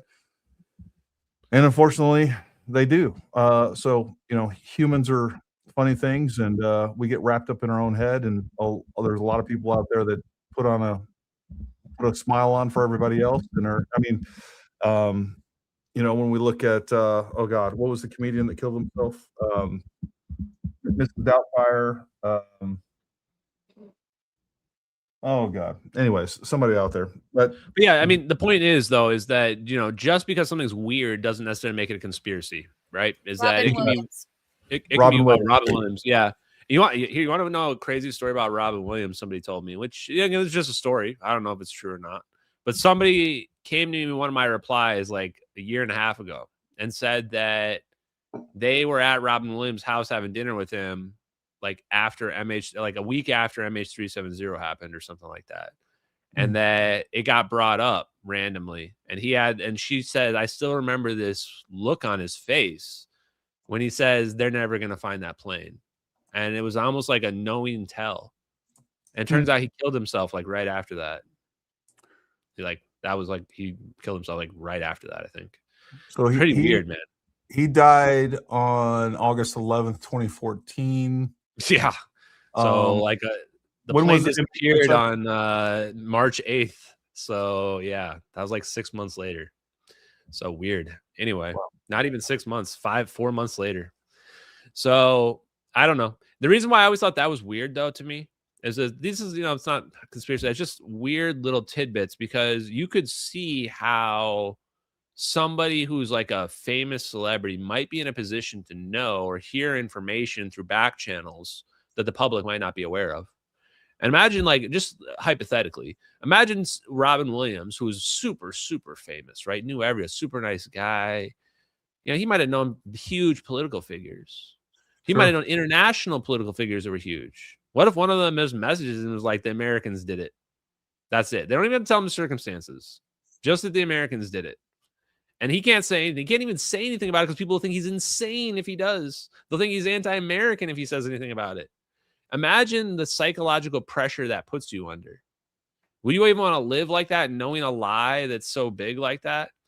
The reason why I bring this up is, again, in context of David Wilcox and anybody else that harms themselves. A lot of people have, more people will.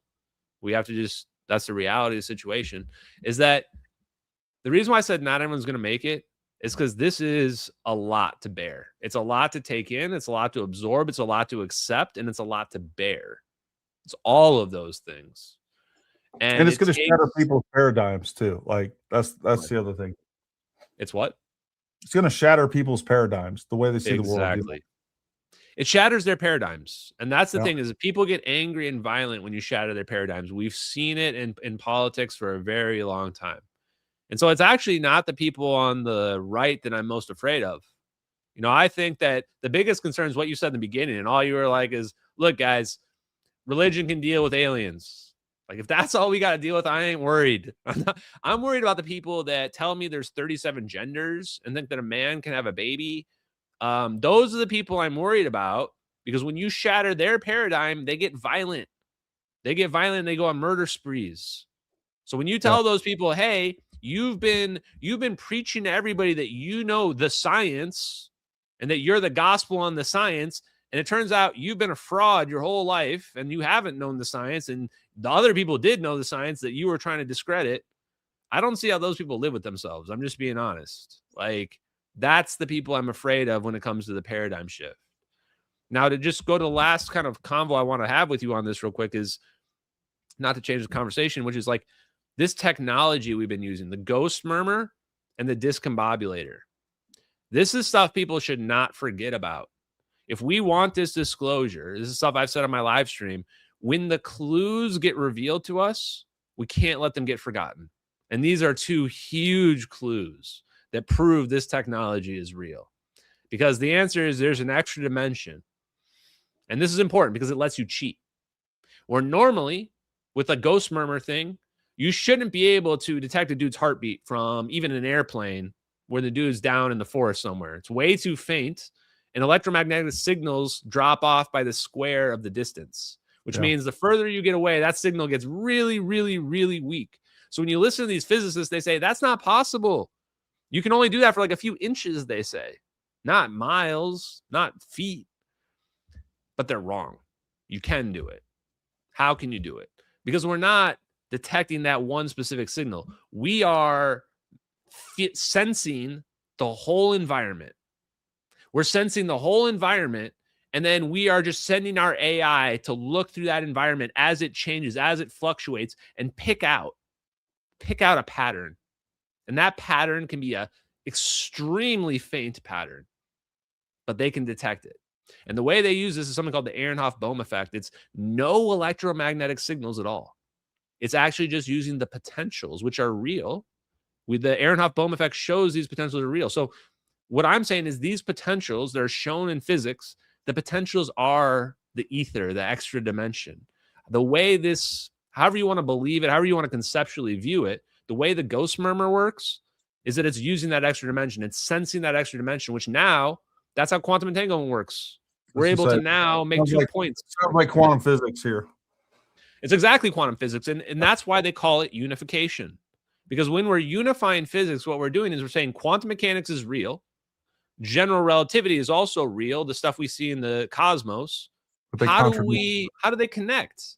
Because there must be some unifying connection between them. But when we try to apply physics, the physics doesn't work on either scale. So the answer to that is the fifth dimension.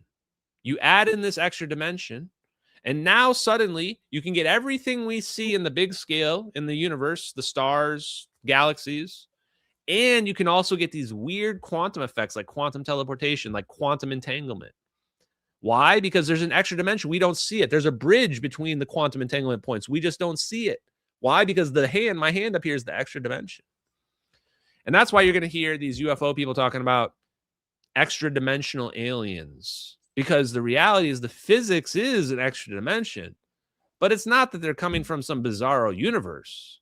It's that we're three-dimensional beings, and therefore we can't see or perceive the fourth dimension. Our biology doesn't allow us to do it, but we can see the effects. And we saw those effects when we started triggering thermonuclear weapons. We found out that if we make a super efficient fusion bomb, it couples, it connects to that space-time. And now we can get energy out or maybe put energy into it. That was the big secret. That's what we're going to find out. Well, and this goes back to another challenge that we have out in the public. When we're talking about this, ghost murmur technology, there's our perception of what we think is real and what we think we're capable of, and then there is reality. And we're much like, again, there's technology out there that is much more capable than what we understand. Because this is the fact. If we sat here and talked about, look, if Ashton came on here 2 months ago and said, guys, let me tell you about this ghost murmur technology. It can detect a person's heartbeat from 40 miles away. Everybody in the chat, including me, would be like, bro, you're full of shit. You know what I mean? But it's real. Like and you can accept it or not accept it. I don't know how it works. Maybe, I mean, honestly, Ashton could have been speaking Latin just now, and I would be like, yeah, that sounds perfect. I don't know. I'm not a physicist. I don't really care. I'm a knuckle dragging gun guy. But with that being said, like, even back to what someone said earlier, I'm telling you right now, like the capabilities and the technology that the United States has, what you think and what we actually have, there is quite a large gap. And that's just a fact. And then there's like actually what we're using it's classified, but we actually are using the military, some of the technology inside of like F-35s and some of our other aircrafts and things like that. And then, what we have on drones. And then there's experimental stuff that is, decades ahead of that stuff that they have the capability. They're not ready to release it. Maybe the CIA uses it. So again, folks, there's capability gaps, and then there's knowledge gaps. Like, you think one thing, this is our capability, but really our capability is this. And we are still, I think, generally speaking, in most areas, we are still, decades ahead of China and Russia. And if you don't know it, well, then they're just doing a good job. But that's why China spends so much time trying to steal IP from us, and they do a good job of that. So, that's kind of where we're at with that. Do people not read The Art of War? I mean, I feel like this is classic Art of War stuff, man. Like, you project weakness when you're strong, right? That's what you do. You don't want people to know about your secret capabilities. And if you read the Skunk Works, or really any of the people that work in the aerospace and defense industry, they're open about the fact that technology is obsolete when it comes off the shelf, like, because they're working on stuff, and you have to realize the stuff they're working on is not the stuff that's out in the production and out there in the public. There's always something behind that. The question is, how much are they ahead? And this is what the MH370 videos show, is that they're not just ahead by what we think of as 10 years. No, they're ahead like 50 years or more. And so someone's making a conscious decision that we are going to keep this military advantage over our adversaries, and we're going to let some technology out, but only technology that we know our adversaries already have, right? Well, I mean, all you got to do is look at things like the SR-71 Blackbird. Folks, we were doing Mach 3.5 in the 60s of a plane that nobody knew existed till the 80s. You know what I mean? It's like we had no clue of and you don't think that we've made leaps and bounds since the SR-71 Blackbird? Ben Rich worked on the SR-71. Like, when people want to know if I'm full of shit, I'm like, guys, the people I'm referencing are like the people you guys know that built all the psycho crazy shit that you guys talk about all the time. Like, people just don't know who's the engineers that did that, and not as common knowledge. Ben Rich is the guy. You know who worked with Ben Rich? Charles Chase. Yeah. Charles Chase built those orbs in those MH370 videos. You can't convince me anybody else did. Like, I looked at this guy's whole history. He built a fusion reactor for the Skunk Works that went dark. Like, it's just all right there. And so what I tell people, like, even if this goes over your head, I'll tell you what, this is how powerful AI is. After this, go to Grok or whatever else and say, hey, Grok, go review what Ashton said, about Aronoff-Bohm effect, about the potentials. Does it match up to the real scientific literature? And it's going to say, yes, it does. But it's going to say, but it's not been corroborated or proven that you can. It'll say, yes, these effects are real. But Ashton says that you can do wormholes out of this. And that hasn't been proven, or what have you, right? That should be your big clue, right? If you've lived through COVID, when they give you that, yeah, technically it's true, but you can't do all that. Yeah, that's when you go, okay, it's real. I got you. First thing I'll have to do is look up how to spell the Aronoff-Bohm effect. We'll have to do that. I'll hook you up.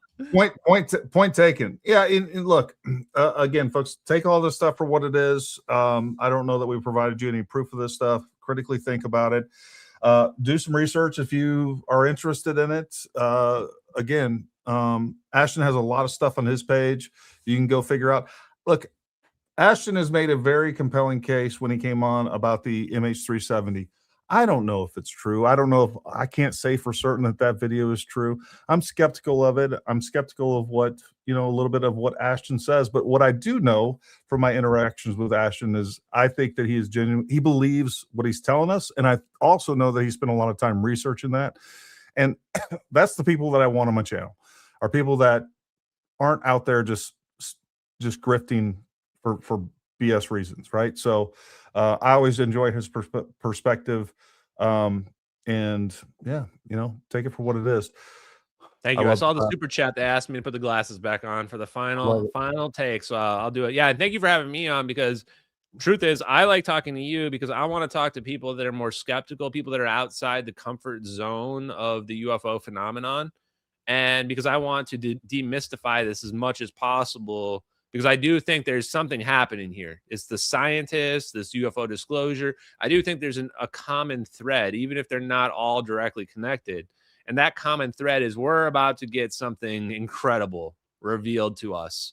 And how people accept this moment, how they react in this moment, it's going to define, I think, the next 25 or 50 years. So hopefully I've done a good enough job to put the science out there to give people enough context to make informed decisions. That's what I truly hope. No, you always did a great job. I know you got things to do. I'm going to go through some of these super chats and stuff like that if you want to log off. But man, I always appreciate you coming on. I always love hearing your perspective. Thank you, guys. Let's do it again soon. Yeah, man. Anytime you got something new, just let me know. Send me a text. We'll have you on. It's always fun to talk to you. And I don't care what you say. I'm going with the aliens are real. So awesome. Well, I'm glad we can agree to disagree. And you know what? No, we'll see how it goes. So take it easy, guys. Peace. All right, brother. Thanks. All right. Always fun to have Ashton on. Again, you guys take it for what it is. Like, a lot of this stuff is speculative. I'm not sitting here saying this stuff is fact. I don't expect you to believe everything that Ashton says. I don't expect you to believe everything that I say, but I think these are topics that deserve discussion, and some of it just gets into the theoretical and speculative to begin with. Beth Rogers 9647 says, this intrigue reminds me of the storyline of the Ayn Rand novel, Atlas Shrugged. Who is John Galt? Love your channel. Well, thank you very much. Thanks, Gary. I missed a lot, but I'm going to rewatch. Good. We appreciate you rewatching. Yeah, this is the fact. You want your enemy to believe you don't have capabilities. The Art of War is an excellent book about strategy and war. And this is exactly right, which means you have to make sure that the public doesn't understand certain capabilities. So it's working. When people say they don't think that we are ahead of China and Russia, I'm just telling you, you're wrong. And that's fine. Yeah, I don't know what to say about that. Liz 616, thank you very much, Liz. We appreciate you. Elizabeth, I'm going to just call you Elizabeth. Before Ashton logs off, can he put on Tom Cruise glasses for his closing remarks? Risky business. Absolutely. He took care of you there.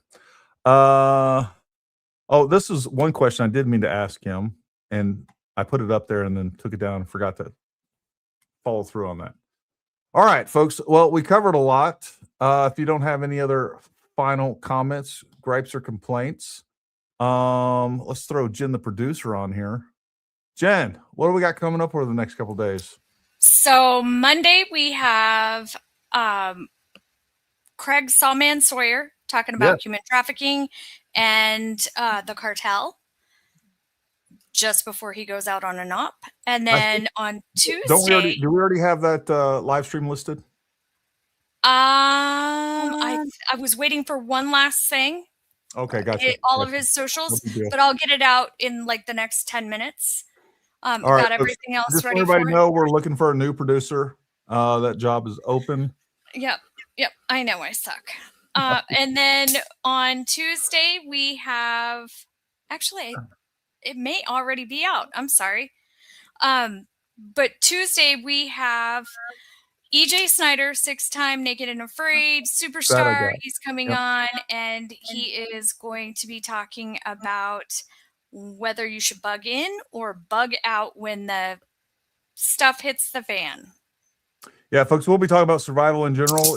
Again, for those of you that maybe you're heavy into it, we'll have something for you. If you're not prepared for anything, we'll be talking about how you get started. We'll also give you some planning criteria, just like, it's really important to understand, hey, we need to bug out? Do we need to get out of town?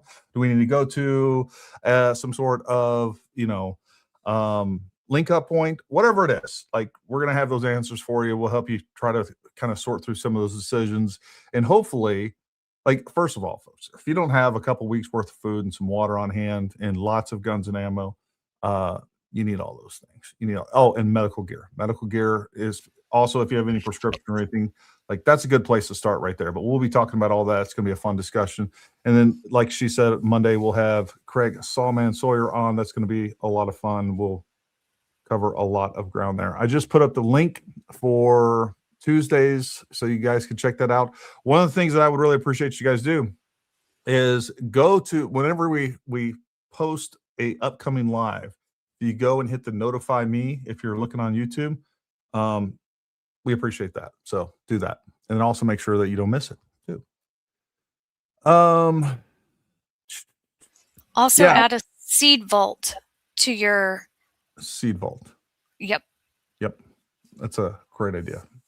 Greg, I don't have a seed vault. I clearly need to get a seed vault. I will send you one. Sweet. So what creates the similar opposite space for the MB to arrive at? Lazar's S4 movie shows a candle being frozen, then a black blob appearing. Is that negative space, Bob? First of all, I don't have an answer to that. They explain that a little bit in that S4 movie. And if you haven't seen that S4 movie, I suggest you watch it. I don't care who you are. You'll find that new movie very interesting. It shows what he believes to be extremely precise renditions of, the sport model UFO that they have in there, the S4 site itself. I found it very fascinating, interesting. So go check that out. I think it's on Prime. So you can go check it out on Amazon, or maybe it's on Netflix. It's one of the two. I watched it on one of the two. So go check that out. I think that's pretty interesting. I'm trying to see if there's any comments we need to cover down on. All right, folks. Again, we always appreciate your love and support. Thank you for watching. Any other big announcements we have, Jen? I think we pretty much covered it all, right? I think we covered everything. I did, however, just so everybody knows, I did reach out to Bob Lazar. So we're trying to get him on the show.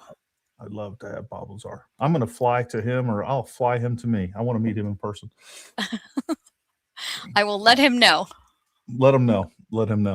All right, folks. Listen, we got. We're not planning on doing anything tomorrow, Friday night. Nope. So I want you guys to have a great weekend. If something comes up over the weekend, we'll end up doing a live. Also on, I think it's Tuesday. Tuesday, we will be going on. Oh God, what's their show? The M3 show or whatever. MG show. MG show. All right, and we had those guys on last night. Look, I'm not. How do I want to say this? We were talking about QAnon, and I didn't know they were into QAnon. I don't really care, or Q specifically. I guess QAnon is kind of a different thing. I don't know. I have never thought highly of the whole Q thing. I've always thought that it was a psyop. That being said, I haven't looked that much into it. And then no matter what, I don't care if it's all true. I'm not really that interested in it. And I've always had a problem with the idea of why would Donald Trump, communicate that way? Why wouldn't he just post all those things on X? I don't know. Maybe there's a reason. Maybe it's legit. I don't know. I'm extremely skeptical of that. But, take it for what it's worth. I think generally we had a really good discussion, and it's good to explore some of these things. And that's what we're going to do on this channel. And I know some people loved us having them on. Some people hated us having them on. I don't know what to tell you.